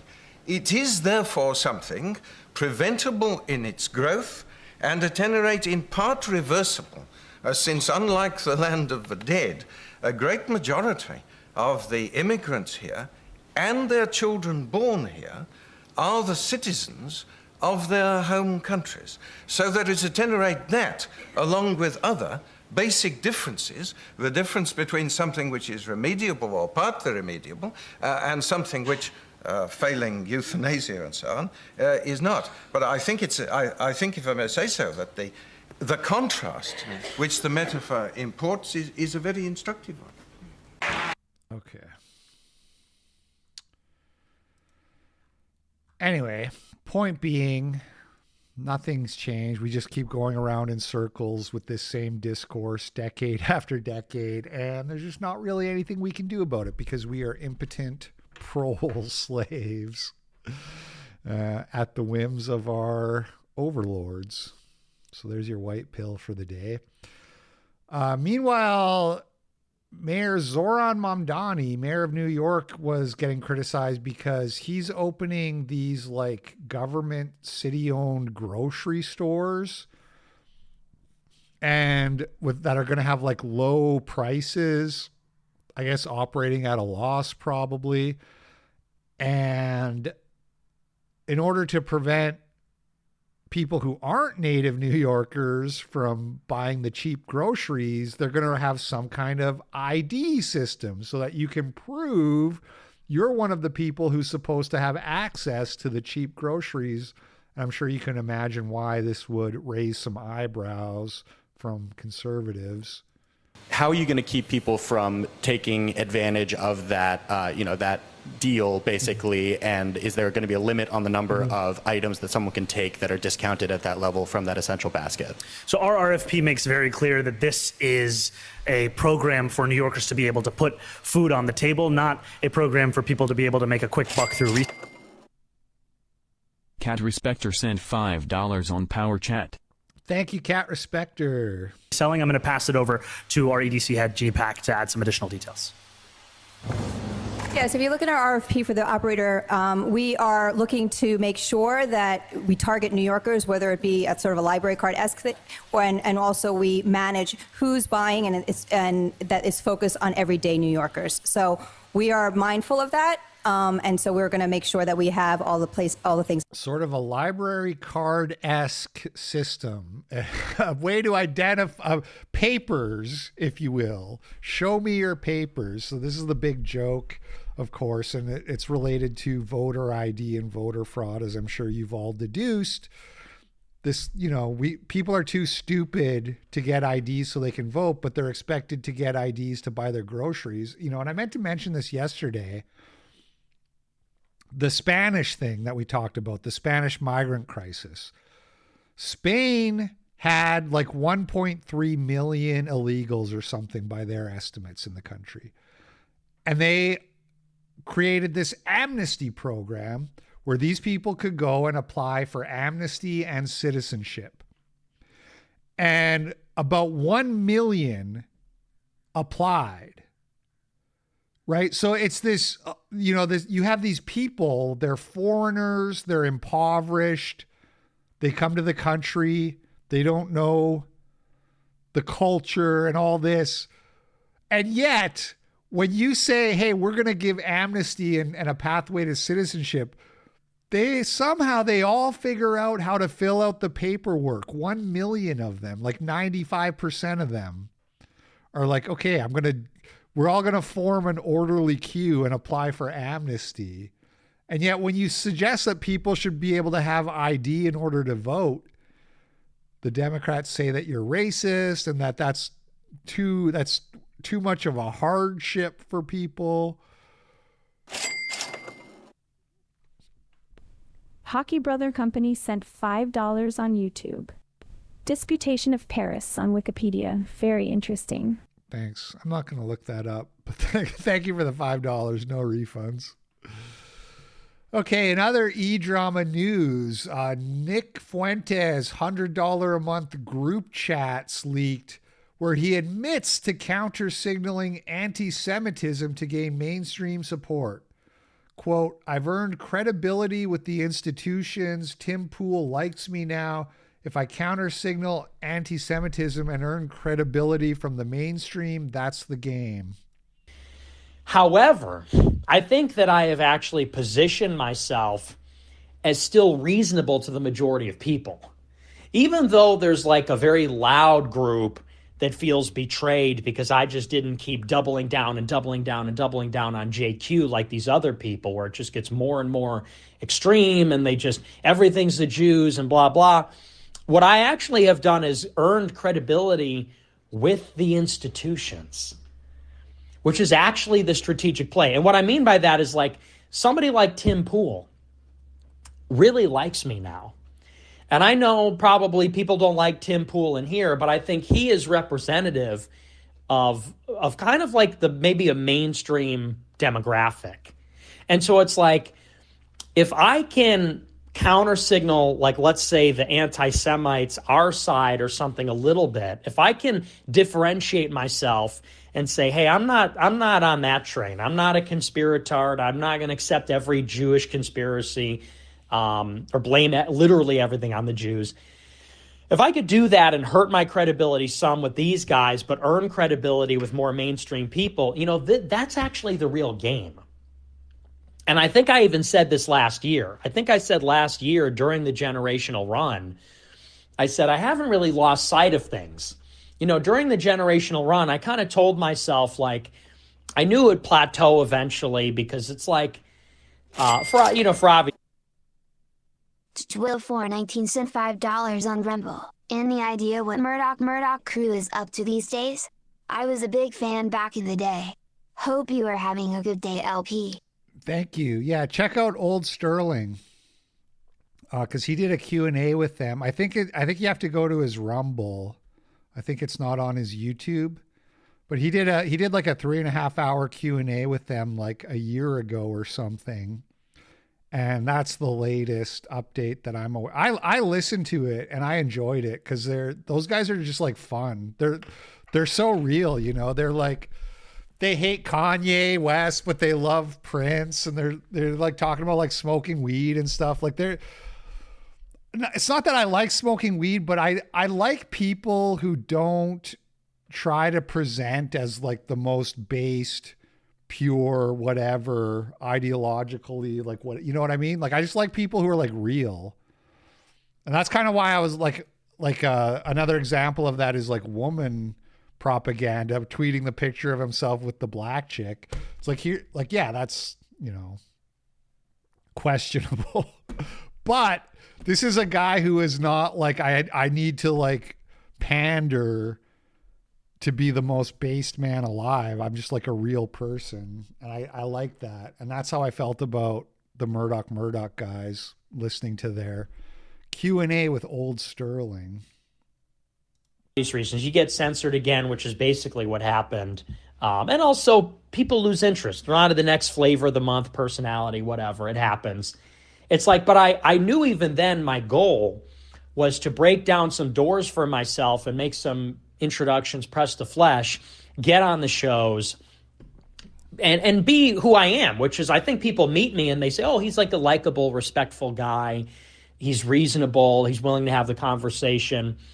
To sort of make those connections, but also then to try to angle for mainstream acceptance. It's like my goal is not to, with a lot of these other influencers, the goal is just like up and up and up and up. And this is why a lot of like IRL live streamers crash out. It's because they're always trying to up the ante. They're on this trajectory. They're blowing up. And the only way to keep the rate of little bit almost contradictory, because he was just saying how he's going to get more mainstream, which is synonymous with saying I'm going to get bigger, get more influence, which is the same thing as saying up and up and up. So it's a little bit like he's like, by doing this, I get bigger. But then he's saying, the problem with these other people is they just want to get bigger. But I know what he means. What he's really saying is that they're trying to do it in the wrong way, according to him. Growth, or even maintain, is to just keep being outrageous and more outrageous. And what eventually happens is they crash. And I think that's a little bit what happened to Clavicular. Because Clavicular, it's like to maintain what he was doing, he had to be on all these drugs and he had to just keep getting crazy. Nick's favorite subject comes up somehow. And you know what happens when you do that? Legal problem. There was Clavicular, by the way. I was going to cover this and then I just decided there was too much other stuff. But on the week off, he got into like a fight. He got his ass kicked by like some Norwood boomer. And then he tweeted about it and was like, I'd like to see you fight in 3-inch platform shoes or whatever. And everybody was like, yo, dog, this ain't helping. It doesn't make it better. When you're like, well, the reason I couldn't fight back against the feeble old bald guy is because of my high heels that I was wearing. Anyway, I didn't cover that, but there you go. Blow all your money. Doing that stuff, you get burned out. So you either burn out and exhausted, or you're on drugs. You overdose on drugs. Overdose on drugs causes problems for you behind the scenes. Now, like, clearly he's not at the same level he was before, and it's saddled. I thought if that's about Clavicular, I mean, I do, and I've said that. I don't even sure what that's in reference to, but Clavicular, I've always said this, he's interesting because of how transparent he is. He's in some ways he's vile morally and ethically. Some of the stuff he does, producing, apparently he runs like a bunch of OnlyFans girls and doing drugs, like all, obviously this stuff is bad and you shouldn't do it. And it's not, I really hate when people are successful while being immoral, because it sets such a bad example, because then other people, this is how I felt about Destiny, the Tates. People see that and they say, oh, this is like a role model. This is like a path to success.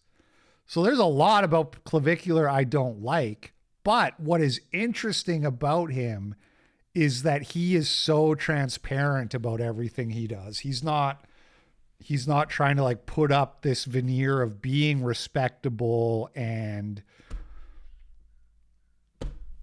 fake. With a lot of problems would be my guess.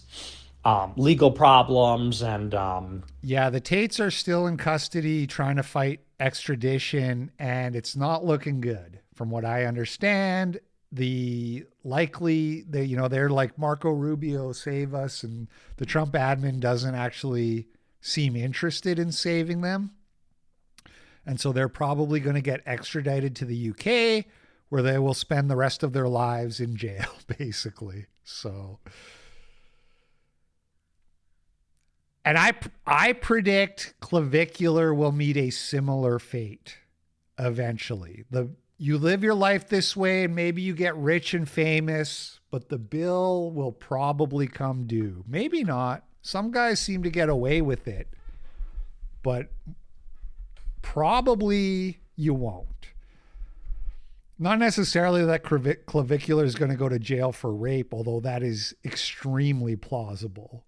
Clavicular catching rape charges down the road is like the most plausible thing you could ever predict. Anonymous sent $3 on Power Chat. Nick wants the cozy chilled life of a Timpu mixed with Epstein owning his own island.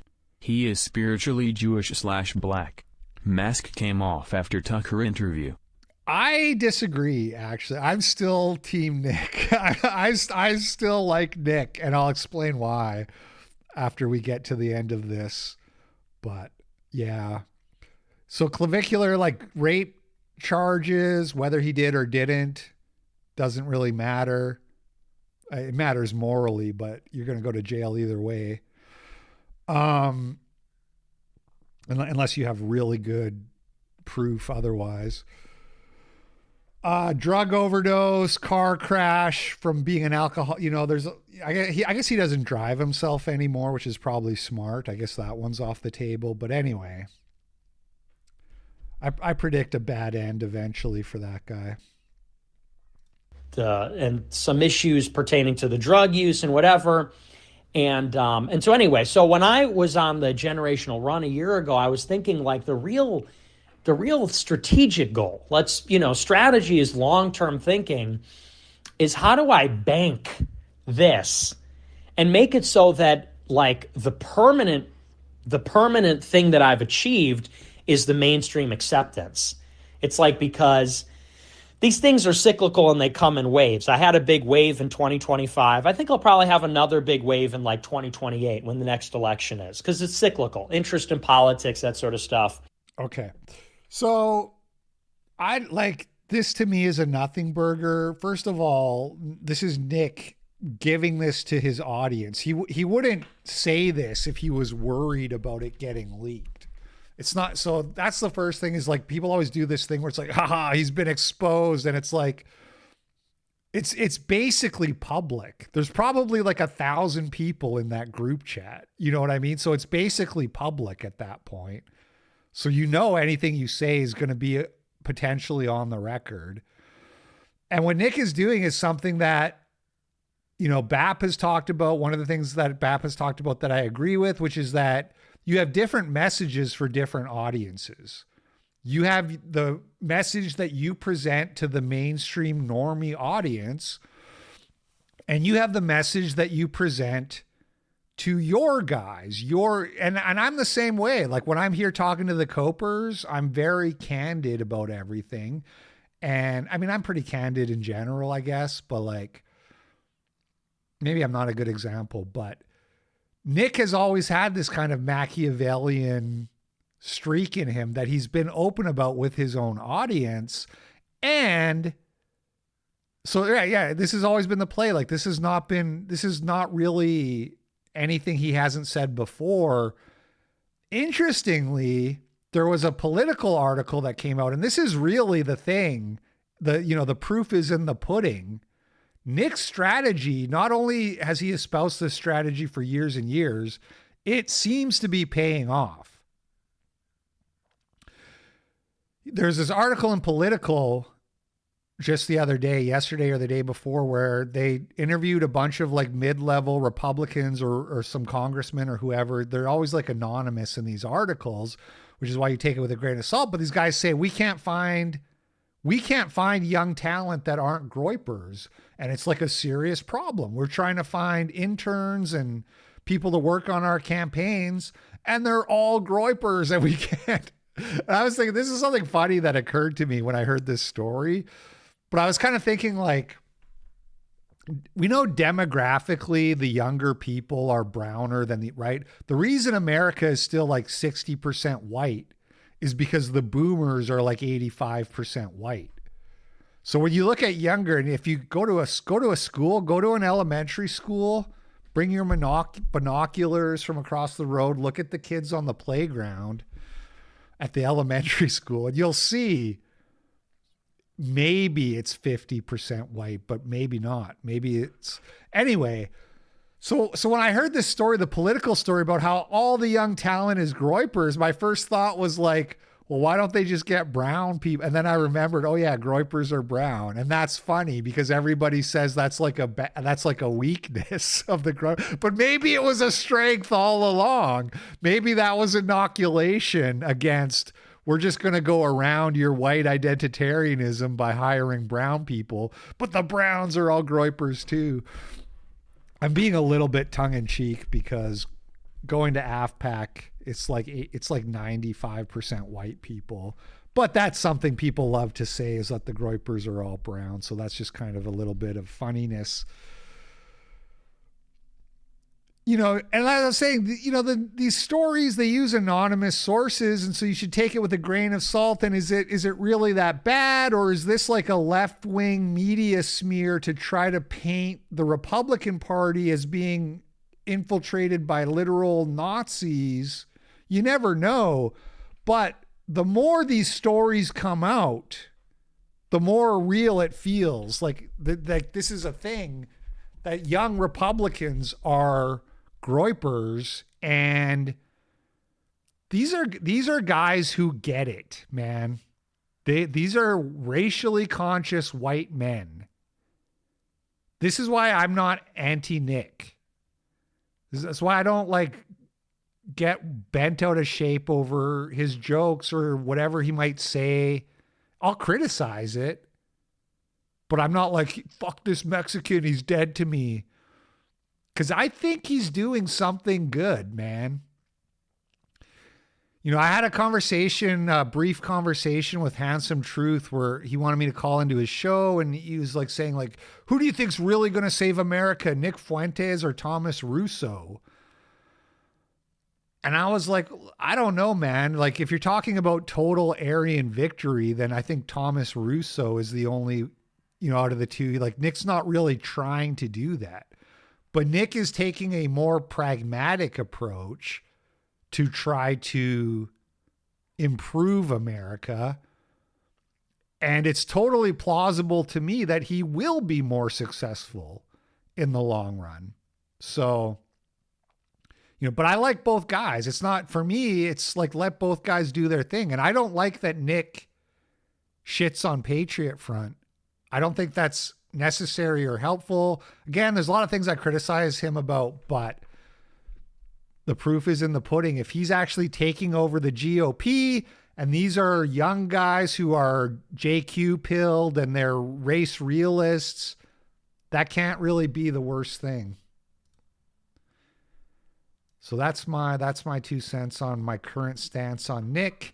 And then meanwhile, we have Sneeko's ex-girlfriend, Xena the Witch, who I believe we watched a clip of this woman recently who like, she was saying that Amy Dangerfield had a threesome with her and Sneeko or something like that. And now she's in a clip saying that she pegged Sneeko. So more Groyper curse for Sneeko. This guy just keeps taking L's. Now his ex-girlfriend is out saying that she fucked him in the ass with a strap-on dildo. If you didn't know what pegging means, it's when a woman fucks your ass with a strap-on dildo. You like came up to me to tell me you were gay because I said I like gay niggas. Yeah, I fucked him in the ass. I fucked your cousin in the ass. You fucked my cousin Sneeko in the ass? Yeah, I fucked Sneeko in the ass. How does that make you feel? I wore a strap on and I went behind him. I fucked him in the ass. Are you proud of that? You like this clip? You want it? I didn't know Your that. cousin's a fucking faggot. I did not know that. What the fuck? Like, back the fuck up. No more gay. What? Oh, God. I mean, just because of my cousin doesn't mean I have to. You came up to me and told me you were gay. I was told. You like. Damn. Okay, this was another clip. This was happened on my week off. And I wanted to touch on it real quick because it's interesting lesson in physiognomy. You have this woman who is like, she posts her DNA. She's like 98% Ashkenazi Jew, but everybody accuses her of pretending to be Jewish because she has blonde hair and A10 eyes and she's physically attractive. I've made this point over and over again that a lot of people just think ugly equals Jew. And that may be generally a trend that is there in the physiognomy and the what's the word? Phenotype, the Jewish phenotype, but it's not strictly the case. The whole concept of suicidal empathy is just another step in this campaign to make secularism more palatable, because secularism is inherently degenerate and self-destructive, because that's just life without God. And so they sort of have to package it in this idealization of peace and love. And it's not a new thing, obviously. The left has been calling itself the more empathetic and the more tolerant side for forever, even if it's not true. Right. Every young guy had a crush on Natalie Portman before they became JQ pilled. But this new wave, or this new strain, or however you want to call it, is more specifically targeting religious people. I see it more and more that in my life it's Jews saying you shouldn't take revenge, and taking that verse out of context. And I know Christians a lot of times will take the turn the other cheek verse out of context, and they've gotten very, very good. Could slap her with a wet fish? What does that mean? Like she's dainty? At hiding what that the means. sacrilegious aspect of this, because God does command us, rise up and kill those who want to kill you, and he does command us to put certain people to death. He gave us a justice system, and what they're essentially doing is saying, no, but we're more merciful than God, or we're more just than God. And they hide it in this nice little wrapping paper of, don't you want to do good? She's actually spitting fire. We talked about this yesterday with the whole God commands genocide sometimes, and she's basically hitting those same points. But she touched on something, an important point there, that these people think they are more moral than God. But anyway, the comments are full of people accusing her of not being Jewish. And she posted her 23andMe somewhere. And she's like 98% Ashkenazi. Anyway, so it's not to say that you can't tell by looking at people, but you can't, it's worth reminding yourself that you can't tell with 100% certainty. And yes, I am sensitive about this issue, as I've been accused of being Jewish my entire freaking career as an e-celeb. And it's just a reminder that sometimes ugly guys are just ugly Anglos, and sometimes attractive people are Jewish, you know. There's a guy, you know what, I'm not even going to get into that. Moving on. This woman went super viral on Twitter. I haven't actually watched this video, but I guess she is in a wheelchair and then she walks, I guess. And everybody's like, why does she have a wheelchair? So let's watch the video. This has gone super viral on Twitter. The lift's down. Rip. Here's what happens if you're a wheelchair user and the lift breaks at the train station. This was Manchester Piccadilly, and when I arrived, the lift was broken and I had my chair and attachment. I spoke to the staff and they brought down a stair lift. I don't know if it works. The first option was the built-in stair lift, but this actually didn't work. They figured out that it was broken, so that was 2 options completely down. The second option was a small portable stair lift, which didn't look as sturdy, and I was quite scared of it, not gonna lie. But they brought it down anyway, and when we got to the bottom, we realized that my chair wouldn't fit onto it. I have quite a long wheelbase with my attachment, so we couldn't do it. We'd just gotten off a flight too, so I couldn't even detach my attachment because it was physically taped together and we didn't have scissors. So in the end, because I'm ambulatory and I did have a bit of energy on this day, I offered to walk up the stairs while they carried up my setup. The staff were really helpful in this case, but I'm not... Made these people go through all this hassle to try to lift her up the stairs in her chair, and when they couldn't get it any which way, she's like, all right, fuck it, I'll just walk, I guess. Not sure how it would have been fixed if I couldn't walk up the stairs. Travel is really unpredictable anyway, but if you add in being a wheelchair user, you never quite know what's going to happen or how to get to your destination. So traveling with a disability is a roller coaster. So Now, people were explaining in the comments and the quote tweets, hey, thank you for the $20. Piss Juggernaut sent $20 on Rumble. Nods in Redford. I almost thought that was going to be a video chat. What, Robert Redford, is he Jewish? There's an example of a good looking, I don't know. Wait, Robert Redford, Jewish? So I don't even know if that's what you meant. And he's not Jewish, so that's probably not what you meant. Harrison Ford, is that true? He's probably only part Jewish, right? Half Jewish. Anyway, people were saying, I just meant you were a good sport. Okay. I still don't understand the Redford reference, but thank you for the $20. Appreciate it.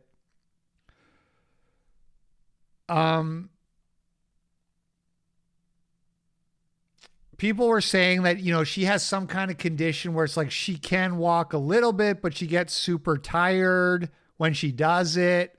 And I was like, okay, that sounds like a thing that could be true. I'm not familiar with that, but whatever. You know, I don't know anything about a lot of conditions, so whatever. Then people started posting some of her other videos, including her gymnastics videos, which I want to start there. So this is also her. I can do it fine and I join in with everything. And other weeks I know my body well and I know that I'm not quite up to it, even though I've made it to the gym and I'm exercising and I'm physically moving and I'm there. It doesn't mean you have to do all the really high-powered things. You don't have to do everything that other people are doing. You just do what suits your body and what suits your mind. And the point is to enjoy it. So I go to enjoy it, and sometimes that may just be me practicing my splits on the floor and maybe doing a... She's in a wheelchair like every day, but she can do this. couple handstands. And if that's all I can do on that week, then that's fine, because I still enjoy it. I can do it. Okay, but you're still, I know you're watching this, you're thinking, well, look, she's not expending that much energy in this little video, so maybe it still tracks. Maybe the whole thing is still legit. Stay with me because we're not done. Here's another video of her gymnastics workouts. So they actually don't hear my tics. And when I'm distracted, I don't tic as much and I don't have as many symptoms. So actually, it's not that bad. It doesn't really interrupt unless I'm going to do some cartwheels on the floor beam and then see if I can move up to the high beam. Well, she did walk the stairs in the end, but only after they determined there was no way for them to lift her on her chair.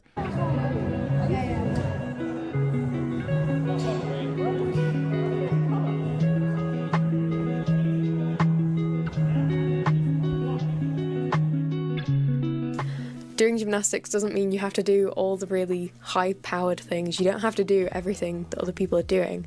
You just do what suits your body and what suits your maybe doing. And it's on some weeks to do that. Okay. Here's another video where I think she explains like her condition, maybe. I don't know. To those of you who have seen my other videos, this one may come as a surprise. I am a wheelchair user, but I can also walk. I've made some videos about this recently, but I found this footage from last year and I wanted to share it because after 2 years of physio and working on my mobility, I can walk on my good days. And one of the challenges I built up to last year was being able to go for a walk and playing on some playground equipment. So here's me walking and testing my balance and just practicing moving. But something I really want to share is that disabled people are allowed to have fun. We are also allowed to share our good moments and our good days. I feel like this isn't something that is promoted on social media, but disabled people can have a good day. We can have fun, we can have improvements. This doesn't mean the disability goes away and it doesn't mean we're immediately cured, but especially... And it most importantly doesn't mean that the disability checks stop coming in. With dynamic disabilities or chronic illness, where it's not the same every dynamic disability day. We can do different things on different days depending on the symptoms we have. 5 years ago, I could still walk and do gymnastics. It's called POTS. It's a thing these Gen Zs made up illness. Let's see.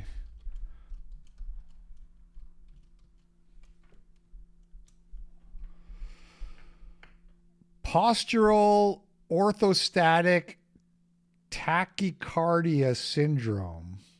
Fast heart rate, dizziness, and extreme tiredness when you stand up. Extreme fatigue, brain fog, headaches.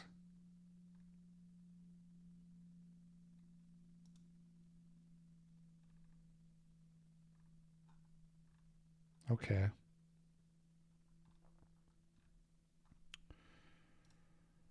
Go to clubs, do sports. Even though I was still disabled, my health has worsened since then, and Vaxxed. I can't do that anymore. But with some physio and building up, I can do stuff like this. So as a wheelchair user relearning how to walk, this is an update of something I can do on a good day.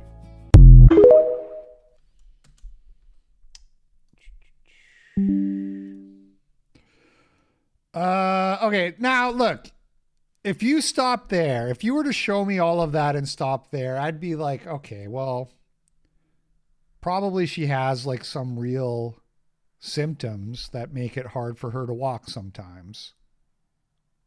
But there's more. But wait, there's more. Here, she also has Tourette's. And this is a video of her from COVID trying to do a COVID test with Tourette's.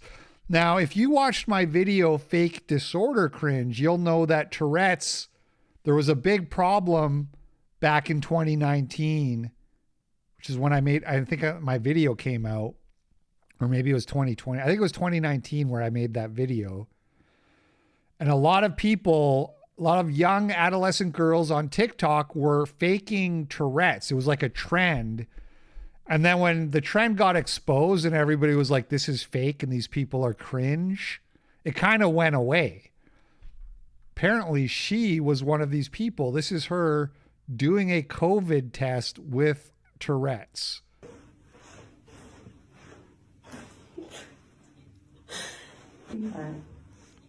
The struggle is real.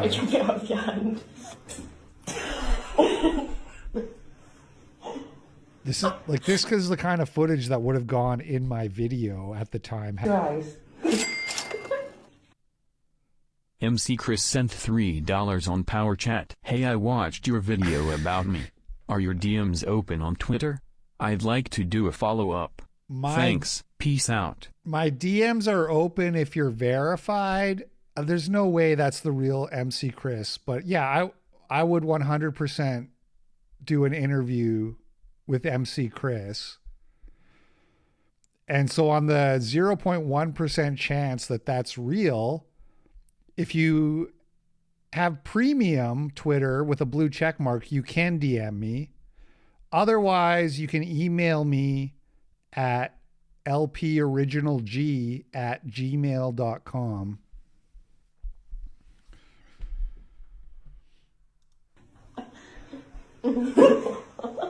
Wait, I need to compose myself. I'm sorry. No jumper this year. No, that's off the table, but maybe next year. Ow! Sorry. Okay. All right. So, like I said, if you were to stop with what we had just seen, I'd have been like, I guess maybe she's disabled, whatever. You show me this video and I'm like, this bitch absolutely should not be getting a disability check. People like this, if they want a disability check, their only option should be a padded room and a straitjacket. You know what I mean? Like, no, we're not going to give you $4,000 a month to go make TikTok videos, but we can put you in an asylum if you want, and we'll take care of you in the asylum. That should be the only option. Either you go out and function in real life like the rest of us plebs and you get a job and you make your own way, or we will put you in a straitjacket and take care of you that way.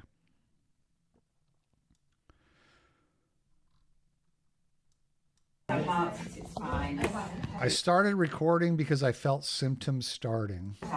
Yeah, because I didn't just want a reference. Yeah. Okay, 2 minutes.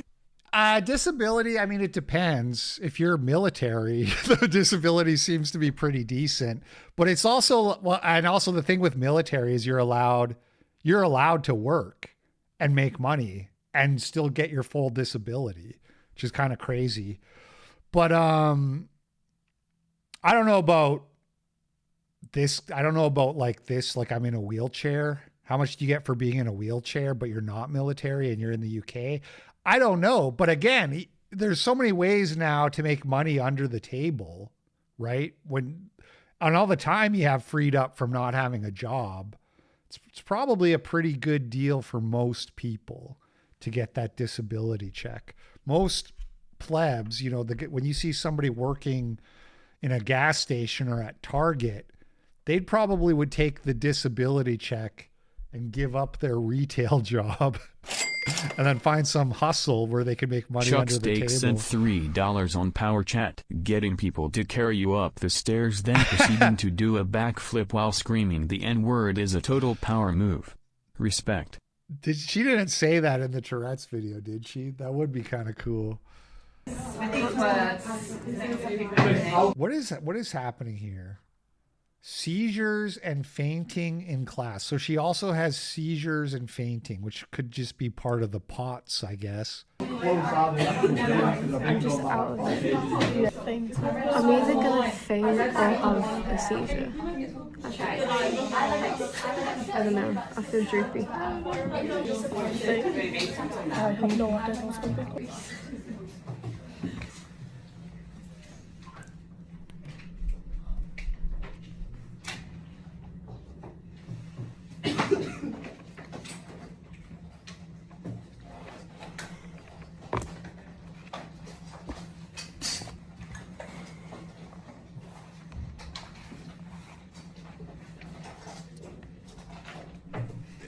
It's the filming yourself for me. You know, like, yeah, okay, maybe you have headaches and seizures. That happens to people. But it's the putting your camera out. You know what I mean? And then putting right, and ooh, it's coming on. I better film this. 4 or 5 pages just earlier.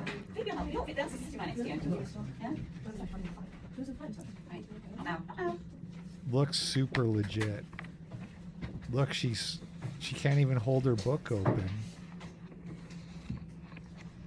Dude.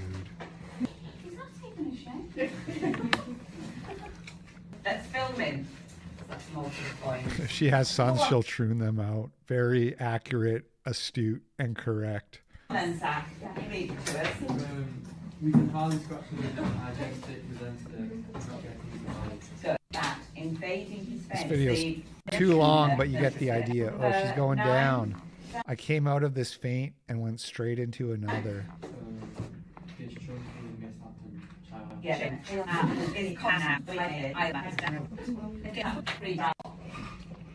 Just highlight and ugly and lonely. Because again, those adjectives tell the point of view, don't they? And ugly and lonely progress towards one mirage and then another. What's a mirage? And we're done. And clip it and ship it. Post and upload that one. That's content. Scholarly Musings sent $20 on Power Chat. Glad to catch a live show for once. Here is a 20. Vid unrelated. Thank you. What is chronic fatigue syndrome? Chronic fatigue syndrome. This is another they're one. just always tired. Yeah, and then they're always tired or they're in pain, unless they have something they want to go do. In which case, it's like, oh, it was a good day. I was walking again, and I didn't need the wheelchair. Right. But then it was time to do the dishes, and once we got home. The flare-up started again. Yeah, it flared up. For some reason, my nice vacation to the Grand Canyon was all I needed to run around and hike. But the second I got home, it was right back to bed. Something about the Was this the documentary? I think I watched this. No, this actually. woman's poor husband, the whole movie. He's Yeah, I watched this movie, You know, he I'm has to pretty set up a sure. camp out in the backyard because she's like, I think it might be the mold in the house or whatever. So she's making him change his clothes every 20 minutes. What? Yeah. Her, like, husband. Yeah. The Nutter sent $3 on Power Chat. My type of woman. If she passes out, I'm busting a fat nut and I'm out. Come on, the Nutter. Come on, man. Yeah, I watched that movie about chronic fatigue syndrome. It's, you know, it's a weird one. What is going on with these people? Who knows? Coper sent $3 on Power Chat, starting a Patreon where I smoke crack then upload my withdrawals as chronic fatigue syndrome. Yeah, that was she just like partying the night before she made that class video and then she's like passing out in class. What's going on in this one? Zara Beth, the UK woman exposed for using a wheelchair despite being able to walk and do gymnastics, also claims to have numerous other conditions, including Tourette syndrome, autism, and full body paralysis, which seem to come and go on a whim. Yeah, I'm not buying this one, Chief. Fuck titties. Fuck off. Fuck off. Wow. Mm-mm. Oh, so she's paralyzed, full body paralyzed, and has to be fed. Fuck. I don't like you. But Have it's so funny. I know I'd be laughing. Oh, why are my ticks so bad, man? I got my autism diagnosis. Just thrilled. Fuck. Fuck. Living with titties. Living with Tourette's. She's a horrible I mean, they all are. That's the thing. All of these TikTok people with their fake disorders, you watch one video and you're like, this is bullshit. Yeah. Fuck. Fuck. Penis. Fuck. Oh. Fuck.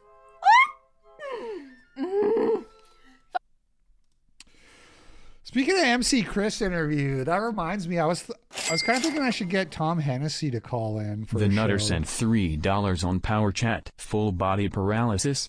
Y'all already know what I'm doing. Yeah, we got it. We got it the first time. We got the joke the first time, but thank you.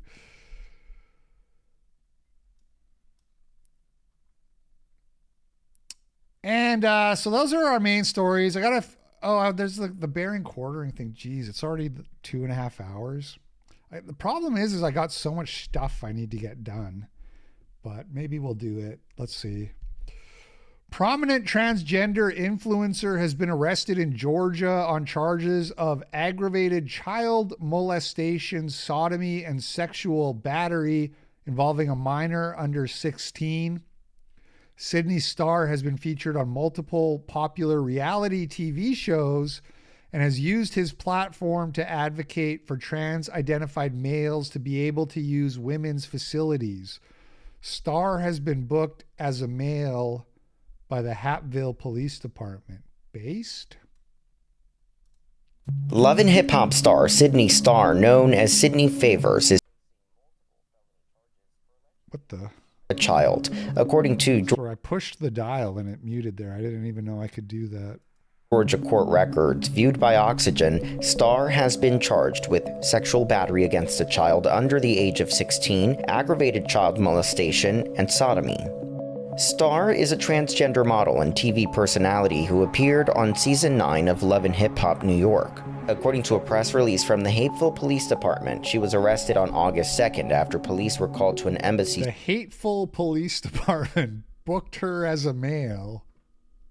Suites Hotel in the greater Atlanta area on a report of a sexual assault involving a child. According to an arrest warrant, Star confessed to the acts, telling investigators they were consensual. Authorities said in a press release, quote, "Because this case involves a juvenile, no additional information will be released from our agency." Star is being held without bond at the Fulton County Jail. Her next court appearance is scheduled for August 25th. Her attorney did not immediately respond to a request for comment. I know I said that, but I did it on purpose. I'm allowed to do it because it's on purpose. I do it for the absurdity. And in other trans news, Owasso man, they just can't catch a break. Well, I guess Oxygen was, but the police booked the last one as a man, the Hateful Police. And here we have Owasso man arrested on 7 felony counts related to child sexual abuse material.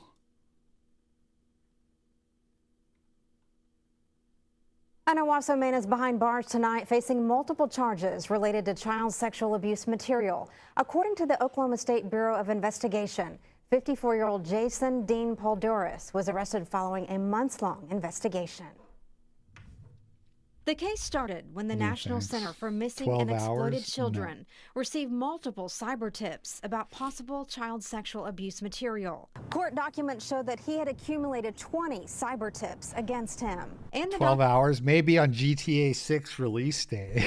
Maybe when it's GTA 6 day, we'll do a 12 hours. Documents say that Poldoris possessed hundreds of images, probably not. distributed several, and engaged in online conversations about sexual acts with children. This is a photo of Owasso police, an OSBI agent serving a warrant at his apartment. Well, it bothers me a lot, considering the way the internet is now. And I have a granddaughter that's 13, and she's on it all the time. So I'm all the time telling her to be careful what she does. Neighbors like Debbie Green are shocked to learn someone in their complex was allegedly involved in these crimes. You hear about it more nowadays, and it's terrible.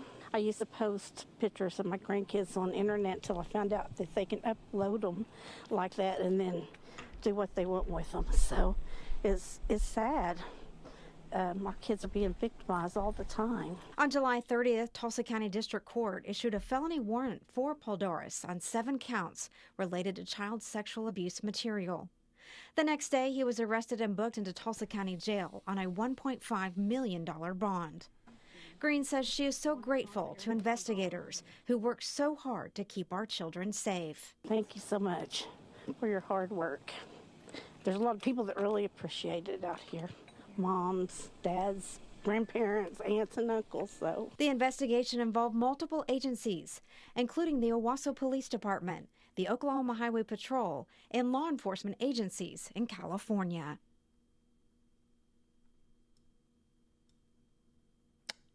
Cool. Okay, so this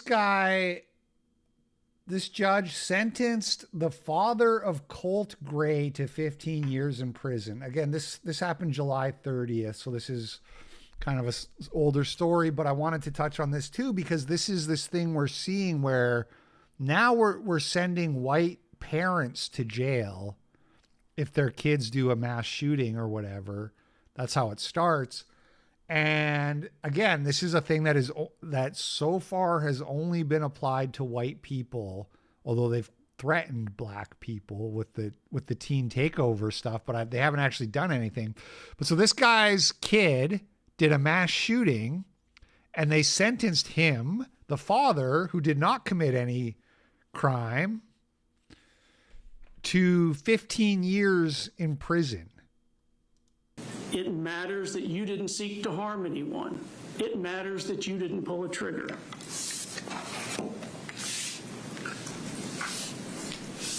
As I indicated, all of your crimes are a form of criminal negligence. None of them require mandatory prison. I don't have a concern that you're going to commit future crimes. You're 55 years old and you have no criminal history. You didn't intend to commit these crimes that you've been convicted of. But the loss here is profound. But I still have to distinguish your acts from the malignant heart in the acts that Colt Gray committed upon the Appalachian School. For each of the murders in the second degree, I'm sentencing you to 15 years in confinement concurrent with one another. For each of the involuntary manslaughters, I'm sentencing you to 10 years confinement concurrent. Concurrent? Wait, that means all at the same time? Concurrent prison sentence. Dude, am I retarded? Multiple punishments at the same time. Yeah, that tracks with the 15 years. What is consecutive, I guess, would be the opposite of that. Okay. For each non-merging cruelty. I knew that I did know that. Children, just for the record. You to 10 years in there was never any doubt. For each I was making sure for you guys. Conduct charge, I'm sentencing you to 12 months confinement concurrent. This is an aggregate sentence of 15 years in prison. I'm going to have the sentence filed presently. I want to advise you, I'm required to advise you that you have certain post-conviction appellate rights. You have the right to a court-appointed attorney if you need one, to file a direct appeal or a motion. What was the actual charges? It's going to be like something like criminal negligence. Let's see what Grok said. Convicted, Colin Gray was convicted of second-degree murder and involuntary manslaughter for providing his son Colt the AR-15 style rifle used in the 2024 Appalachia High School shooting that killed 4. He bought it as a Christmas gift despite a prior FBI probe into his son's school shooting threats. I mean, maybe there should be some kind of punishment here, honestly. The boy's mental health crisis and a bedroom shrine to the Parkland shooter. Yeah. I don't know about 15 years, but maybe some kind of punishment.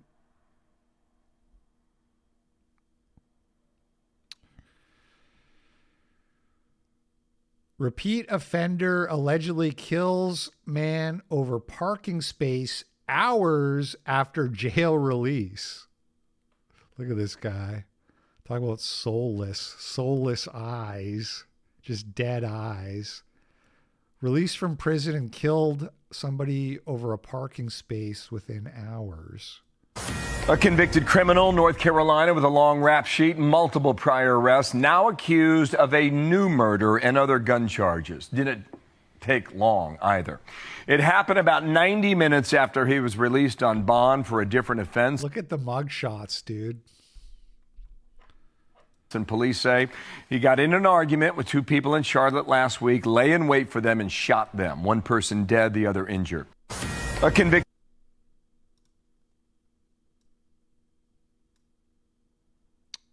Okay. And the last story here I have today is the quartering. There was a part of the controversy that happened is that he had a bunch of shorts and people were saying that he was basically ripping off other people's content. He would take other people's shorts, post like a 3-second video of himself being like, check this out. And then it would just play the other person's content. And they were saying that this is, people were criticizing him, saying he was lazy and basically content theft. And that also that he was inflating his views on Social Blade massively with all this short content, getting hundreds of thousands of views on some of these videos. So some of the videos started getting DMCA'd, and now he deleted all the shorts.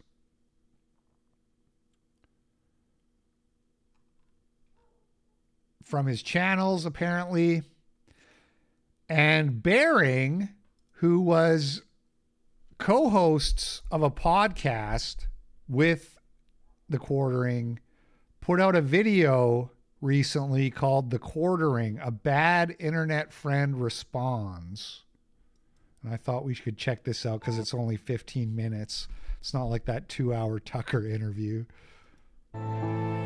All these people that called themselves my friends, some of these people I had been, in my opinion, friends with for over 10 years. And for the most part, the first chance they could get to make a buck off me in a time when it was popular to do so, that's exactly what they did. I could do a 2-hour video and lay out just how much of a piece of garbage just about everybody I've worked with is. Okay. Now, if you remember, because we did cover this like 2 months ago or whenever it was, but the beef with Quartering and Bering and Count Dankula, who was the other co-host of their 3-man podcast called The Incredible Salt Mine, which is a very cool name because it's TISM. I was like, oh, that's such a good name. TISM, The Incredible Salt Mine. When Jeremy started having his problems and people were going through all the content, he deleted all of the podcasts they did together off YouTube. And so these guys, Bering and Count Dankula, they were like, what the fuck, man? Like, that's our content too. Like, so that's kind of the crux of the issue, I guess.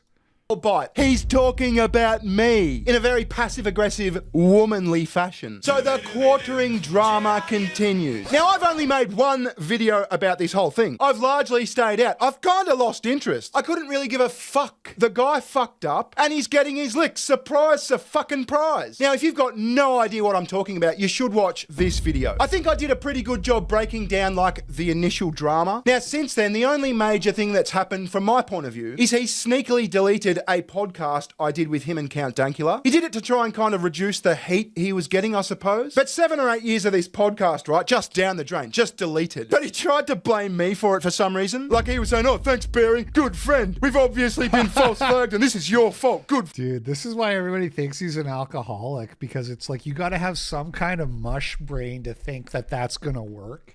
That you're going to like delete all the content off the channel and then be like, what's going on, man? Did we get banned? Friend bearing like a pussy. And that's going to be the theme of this video. The quartering is kind of a massive pussy. He's a passive-aggressive, massive pussy. Now, I'm not going to relitigate the whole thing in this video. Like I said, watch my previous video to get caught up on the whole situation. But Jeremy recently had some words to say about me. So I think a response is appropriate. Let's have a look. Let's go! Still doing this. All these people that... Man, good old Bearing. I haven't watched a Bearing video in like 8 years, and he's still got that same little intro. It's like me with that boy needs therapy. You got to hang on to tradition somehow. Called themselves my friends. Some of these people I had been, in my opinion, friends with for over 10 years. Talked to, knew their families, you know, celebrated the birth of their kids. Now, he's talking about me here. There's no doubt about it. Friends for 10 years, knew their family. He knows my wife. He's spoken to my wife. Celebrated the birth of their kid. That's me. And later he goes on to say, oh, just to make a single video, you know, to profit off my downfall. That's fucking me. That's me. He's just too much of a pussy to say it's me. But let's talk about the celebrating of the birth of their kids thing for a sec, Jeremy. Remember this clip? Look, I mean, I've been open. Like I'm 42. Like I'm not necessarily out of time, but like, it's something you think about when you get older. And having kids is fucking great, though. It's fucking great. Well, give me one of yours. Thanks for rubbing it in your face. I thought we were friends. You have two. You only need one. My oldest one's autistic, but she's like Rain Man autistic. It's fucking great. Love it. You're going to be rich one day. She's going to invent like an app or something. Like that's the thing is that she's like smart as fuck autistic, and she did something scary the other day. She talks and sings and speaks all the fucking time, like constantly. Yeah. But she doesn't verbally communicate. She'll take your hand and lead you somewhere and everything, right? Yeah. However, we've recently figured out that she understands every single fucking thing that we're saying and knows what we're saying. And it's terrifying. Like we've even had like staff at the speech and language clinic going, she knows what we're talking about. Yeah, she's your smart. daughter was asking about what double penetration was. We don't know where he got that. I mean, you can hear those chicks audibly gasp. Where he got that.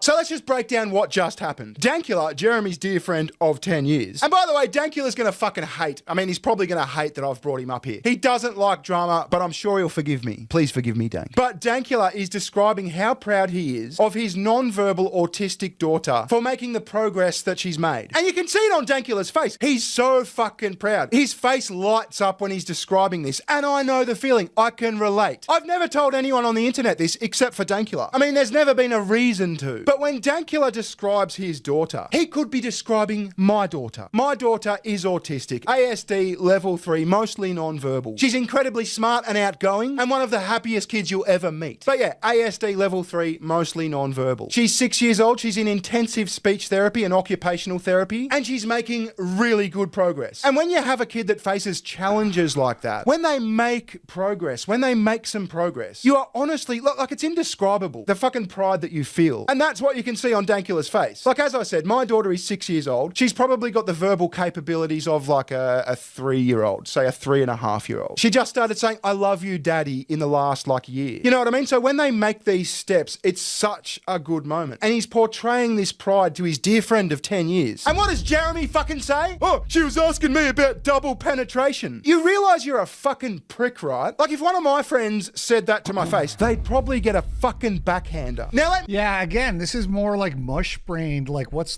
going on? I get that he thought he was just being funny and like it's like, haha, your kid asks you about some weird thing that they overheard and now you have to figure out how to like explain that or lie about it or whatever to not expose them to like but it's still like,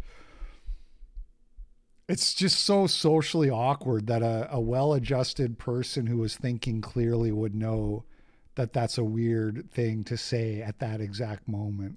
Let me just clarify. I think what Jeremy was trying to do is he was trying to be funny. See, on the TISM podcast, the podcast that Jeremy deleted, when my daughter was born, I think the chat sort of had a running joke of, let's start the 18-year countdown. It was a fucking skeezy internet joke. And it was something you'd expect from a fucking live chat, you know what I mean? And so that sort of became a joke. When Dankula's kids were born, the joke came up again. And so Jeremy was trying to sort of do that. But there's a big fucking difference between randos on the internet saying, 18-year-old fucking countdown, and your dear friend of 10 years saying, she was telling me about double penetration after he was telling you about how proud he was of the progress she'd made. Now, Dan kind of laughed this whole thing off because he was being a polite guest. He didn't want to make waves. I kind of understand that. But like I said, Jeremy, if you were my friend and you were in front of me and you said something like that, back of my fucking hand. I mean, this incident was even written about by Luther Morgan in his book, the Lolcow book. There's a whole fucking page on it. By the way, check out Amazon. I think it's on Amazon. It's a good read. But this has been published, Jeremy. This has even been documented in the official Lolcow record. Bro. My point is, you don't know our families. You're not close with us like that. Or me and my family at the very least. You're a fucking prick. Let's continue. And for the most part, the first chance they could get to make a buck off me in a time when it was popular to do so, that's exactly what they did. And hey, Baba. Hucky, don't knock that over. But, Ruby. But, I mean, you could just say nothing, too, during times of tumultuous stuff. Yeah, I could have said nothing, but that would make me a massive hypocrite, wouldn't it, Jeremy? See, when Matt Jarbo flagged down all those motherfuckers, we all said something. That's shithouse behaviour. Now, you fucked up. No, wait, that's not even the right wording. You were intentionally and arrogantly malicious. You tried to destroy the livelihoods of people. You tried to destroy someone's YouTube channel. And what me and a few other people you called friends did is simply police our own. I would be completely fine with all of everything that's going on, even though we may disagree on certain things. If they would police their own, there are lots of problems. The Nutter sent $5 on Power Chat. Almonds, cashews, and pistachios, pecans. Do you have a favorite? Probably pistachios, but I probably have eaten more almonds than anything. I was on a big almond kick for a while because they have like more protein in them, I think, or something. It's back when I was like bodybuilding more. And I was eating really healthy, and I was still doing the office job, so I would bring lunch to work, and I would always like bring a handful of almonds. But pistachios are delicious.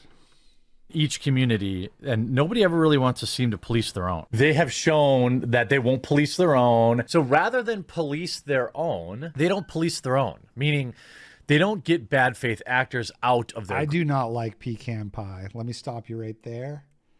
It drives my wife and her mom crazy because they love it and they make it all the time. And I'm just like, I ain't eating that. Try the pecan pie. No.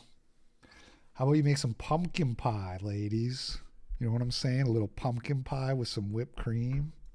Groups, I wish they would police their own a little bit more. What has to happen is they have to police their own. And if I wanted to make a buck off you, Jeremy, I would have made a lot more than one video, or two now. I could have made a lot of money off you. Look at people like Luther Morgan. Look at people like Don Flurgandy. Those guys have started what could be very lucrative YouTube careers off your... The Nutter sent $5 on Power Chat. Did you know that Brazil nuts are the edible seeds of the Bertholacea excalsa tree, a massive Amazonian species that can live over 500 years and reach heights of 160 feet?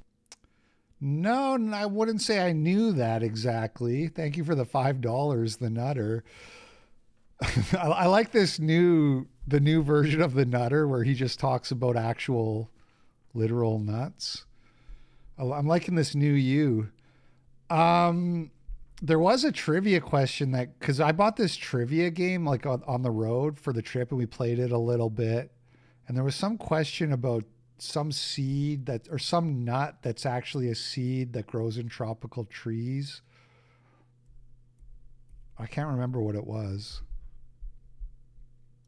Or downfall. And fucking power to him. You did the same thing with Brie Larson, for fuck's sake. But I don't. Women love pecan pie. Okay, well, Amy says it's too sweet. Jessica says it's the best. Seems like a very female-coded dessert to me, though.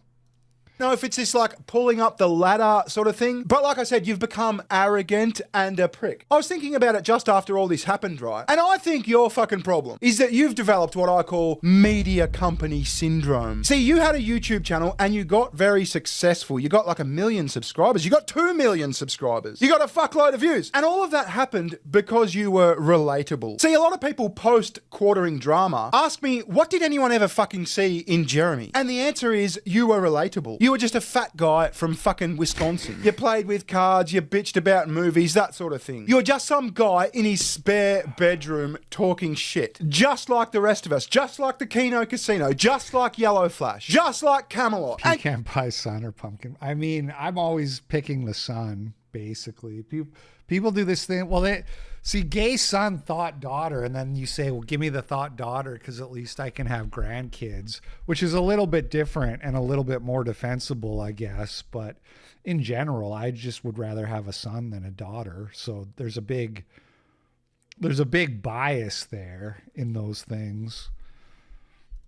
You're still just a prick in his spare bedroom talking shit into a microphone. But you've kind of developed this belief that you're like a media company now. You've got all this stuff. You're a big important motherfucker. Now, there's nothing wrong with having staff. There's nothing wrong with having editors and that sort of shit. But you became so big and so arrogant and so media company brained that you thought your shit didn't stink. And it very much does fucking stink. That's why you thought you could silence people who were being mean to you on the internet. But if people wanted to... I'm not really finding this whole media company syndrome thing super persuasive, I gotta say. The Nutter sent $5 on Power Chat. China is the world's largest producer of nuts, with a total production of 3,956,000 metric tons in 2019. Okay. Watch a media company like Fox News, then they'd watch... Appreciate the support, thank you. Fox News. People tune into YouTube, for the most part, to watch a motherfucker with a microphone talking shit in his spare bedroom. Yeah. And I'll take the gay son and I'll just give him electroshock conversion therapy. There you go. as a fellow motherfucker with a microphone talking shit in his spare bedroom, I am going to call you out and tell you the truth. They're not your friend if they're not willing to call out bad behavior. That's what real friends do. Real friends don't expect their other friends to be in lockstep with them. Real friends interrupt you when you're making a mistake. Join a community of people that wants you there and will tell you the truth as they see it. Not act like a spoiled brat. Let's continue. Now, I'm not talking about my viewers, but I'm talking about other content creators who are all snakes. I could do a 2-hour video and lay out just how much of a piece of garbage just about everybody I've worked with is. Well, then why don't you fucking do it? Stop being a pussy. For fuck's sake, you've got this mentality that like everyone snaked you. I didn't snake you. I came to you privately. Before I made that initial video, I came to you and I said, what the fuck is going on here? Care to explain? And you lied to me. All you did was fucking lie to me. I even told you I was going to address it. I told you I was going to make a video. And after the fact, I'm some massive asshole. I didn't do anything I didn't tell you I was going to do. Stop being a bitch. If you've got dirt on people and you want to get revenge, then fucking do it. Reveal all. I don't give a shit. Because I, for the most part, am not a prick. And whatever you release is going to show that. Jeremy, do you hang out with many men? Like, do you have real friends in real life who are men? Because what you're doing right now is very female coded. Like Well, apparently he's got a friend who's like a swinger cuck guy. That was part of the big original controversy, was he's got some friend who is like into weird fetish stuff. And then the casino guys tried to take that and mean that it meant that Jeremy himself must also be a pervert, which is not necessarily true, but that was the narrative. haven't thought about this shit for fucking months. And all of a sudden you pop back up having a subtle passive-aggressive crack at something that was like a moment months ago. It just seems like very womanly behaviour, like someone who probably wouldn't get along with men. Like I tell my mates the truth all the time. It's what blokes do. It's a thing. A disagreement isn't the end of the world. It doesn't mean I want you to die or something. I don't think you like being told the truth. And I think there's proof. See, Luke started telling you the truth, and all of a sudden, miraculously, mysteriously, Luke's off the fucking show. I respect people's time, and I don't want to bullcrap them. I don't want to lie to you. I don't want to tell you stuff that isn't going to come out to be true just because it makes you feel good. Like a real friend tells you the truth, right? Right. Whether you like it or not. All right? Yeah. A real friend tells you the hard stuff that you're not wanting to hear. They're going to tell you, put that soda down. You know, they're going to tell you like, hey, you got to take care of yourself. Right. So I prefer those people in my life. If you just want a show just to like be entertained and like, you know, be lied to and told sweet little nothings. I mean, you know, you're also a person that probably believes that strippers really like you too. Yeah. So I reckon that. What was the truth, Luke? I mean, the soda thing was probably good advice, but I was curious what the other context was where that even came up. Moment right there is why Luke's gone. I mean, he's gone because of money troubles, but you know, he had to pick one. And Luke was his least favourite because he told him the truth. And he's not a fucking yes man like Melanie Mack.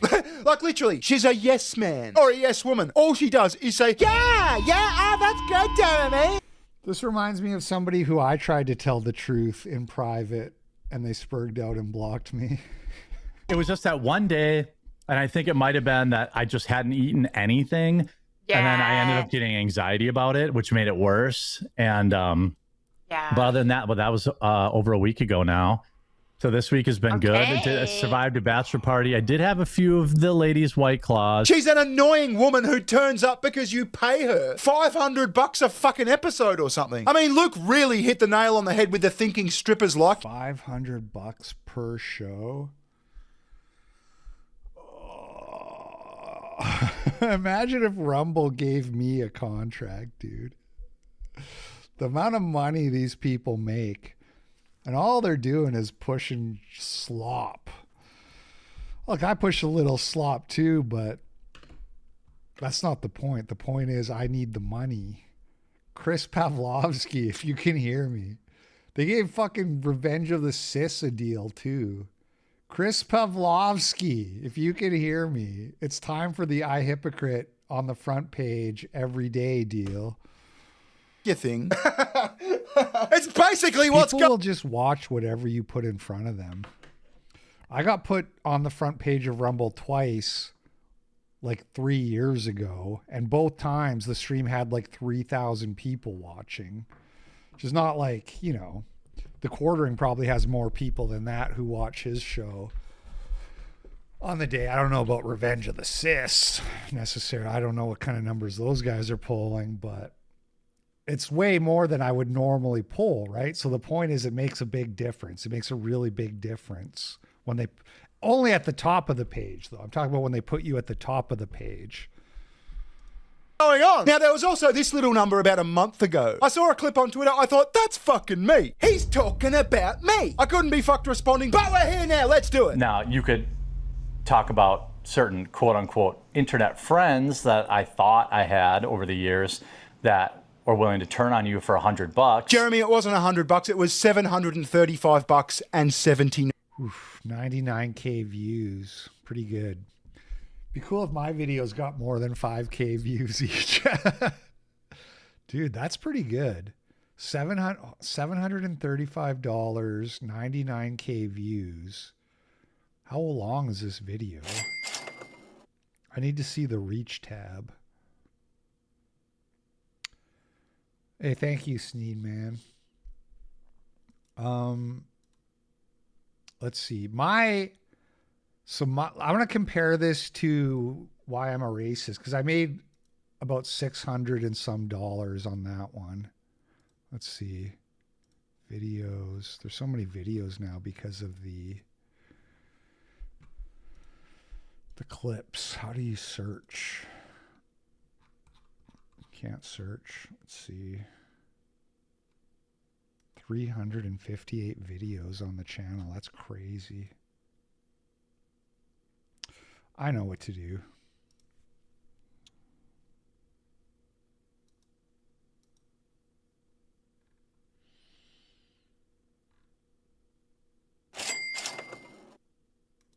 Donald Duck to send $5 on Rumble. I'm ready for you to pivot to the dark side. Let the hypocrite sloppening begin ! Well, the thing is I try and it just doesn't work for me. Nothing I do works. What's this video called? Quartering versus casino? Because look, this has 133,000 views and what, $600 or something? Oh, 768. So it's about the same, but it has 30% more views. But you know, there is some fluctuation with like the going ad rate at the time and stuff like that. I guess it's not that crazy. I just wish all my videos got 100,000 views. Is that too much to ask? Like, look at this shit. 6K, 4K, 3K. If every video was getting that many views and I was getting that every day, I'd be so happy. Anyways, 9 cents. Sorry for talking about money, but I'm just like, man, some of these guys, they really haven't made. That $735.79 went. It didn't go towards a Cybertruck. It didn't go towards like 10 yes, grand. Thank you, Mr. Eugenics. By the way, I DM'd Andrew Wilson yesterday about the Owen Benjamin thing, and he hasn't responded to me. So, yeah, still no response. 22 hours since I messaged him. So I wouldn't hold my breath for that one. I can't get a break. I can't get any good fucking content ever, man. I keep getting content cucked. I should have had Jay Dyer and Corey Mahler. That should have been mine. And Andrew Wilson versus Owen Benjamin. That should have been mine. And worth of kids playing cards. It didn't go towards a $30,000 saltwater aquarium or a fucking dog track or whatever the fuck you flex on your audience. It went into a high growth index fund for my daughter. So in 30 years time when I'm old and feeble and fucked, that $735.79 will be my daughter's 15 odd grand. I mean, that's not a bad couple of hours work if you ask me. But that's besides the point. I didn't make that video to make a profit. I made that video because it should have been made. See, there's no cabal here, Jeremy. There's no conspiracy. There's no fuck Jeremy plot. What's happened here is really simple. A bunch of your peers called you a prick because you were being a prick. And now you're taking passive aggressive jabs at people like a pussy. I even offered several times to jump on a live stream on your channel and discuss this whole thing. If you're being treated unfairly, if we're... Wilson wants no part. I mean, that's probably true, but he also agreed to it last time we talked. Like, the last messages I exchanged with him was, well, I'm going away, so I'll get back to you in like 3 weeks. And he said, okay. You know, but I know he already got his Stu Peters debate in, so. But I just think I think Owen Benjamin would be a better debate opponent, not necessarily because Owen Benjamin will make better arguments, but he'll at least try to make arguments. Stu Peters is just kind of a weasel through the whole thing, it seemed like. All wrong. If this is some sort of conspiracy against you, let's get it out in the open. But you won't do that because you're a, you know what I'm going to say, pussy! But here's the thing, Jeremy. You don't have to be a pussy. This is a choice you're making. You could confront this whole thing. You could man up and address everything. Being a pussy is not... You're right, Gabber. I should try harder to be funnier. I should. Not an immutable characteristic. It's just a choice. Just choose not to be a pussy. The offer's still open, by the way. Let's do it. But most of those people that did that matched the stories about what I heard about them behind the scenes. Such as? You know, people that would sell you out at your lowest moment to make a single video and profit from it. You could always kind of tell. And I'm not going to name names, but they know who they are.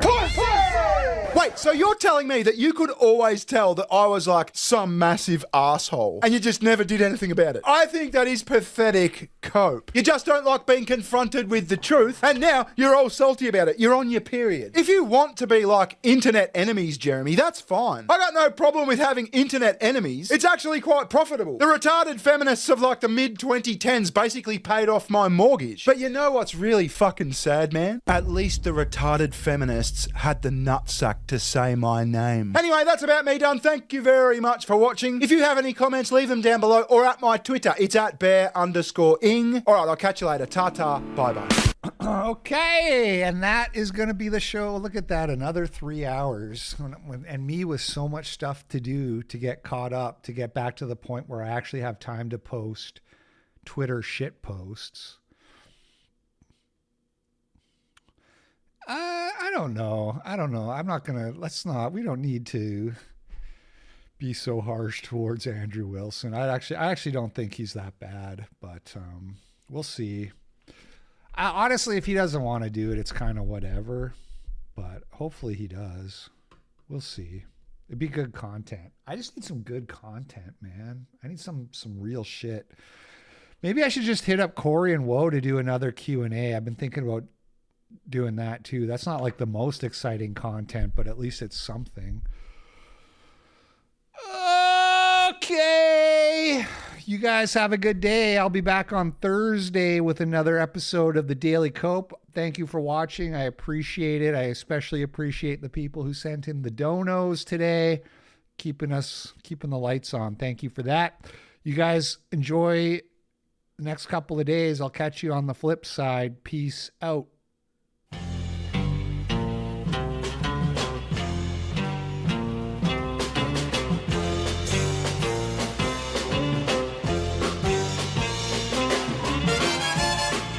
Cat respect.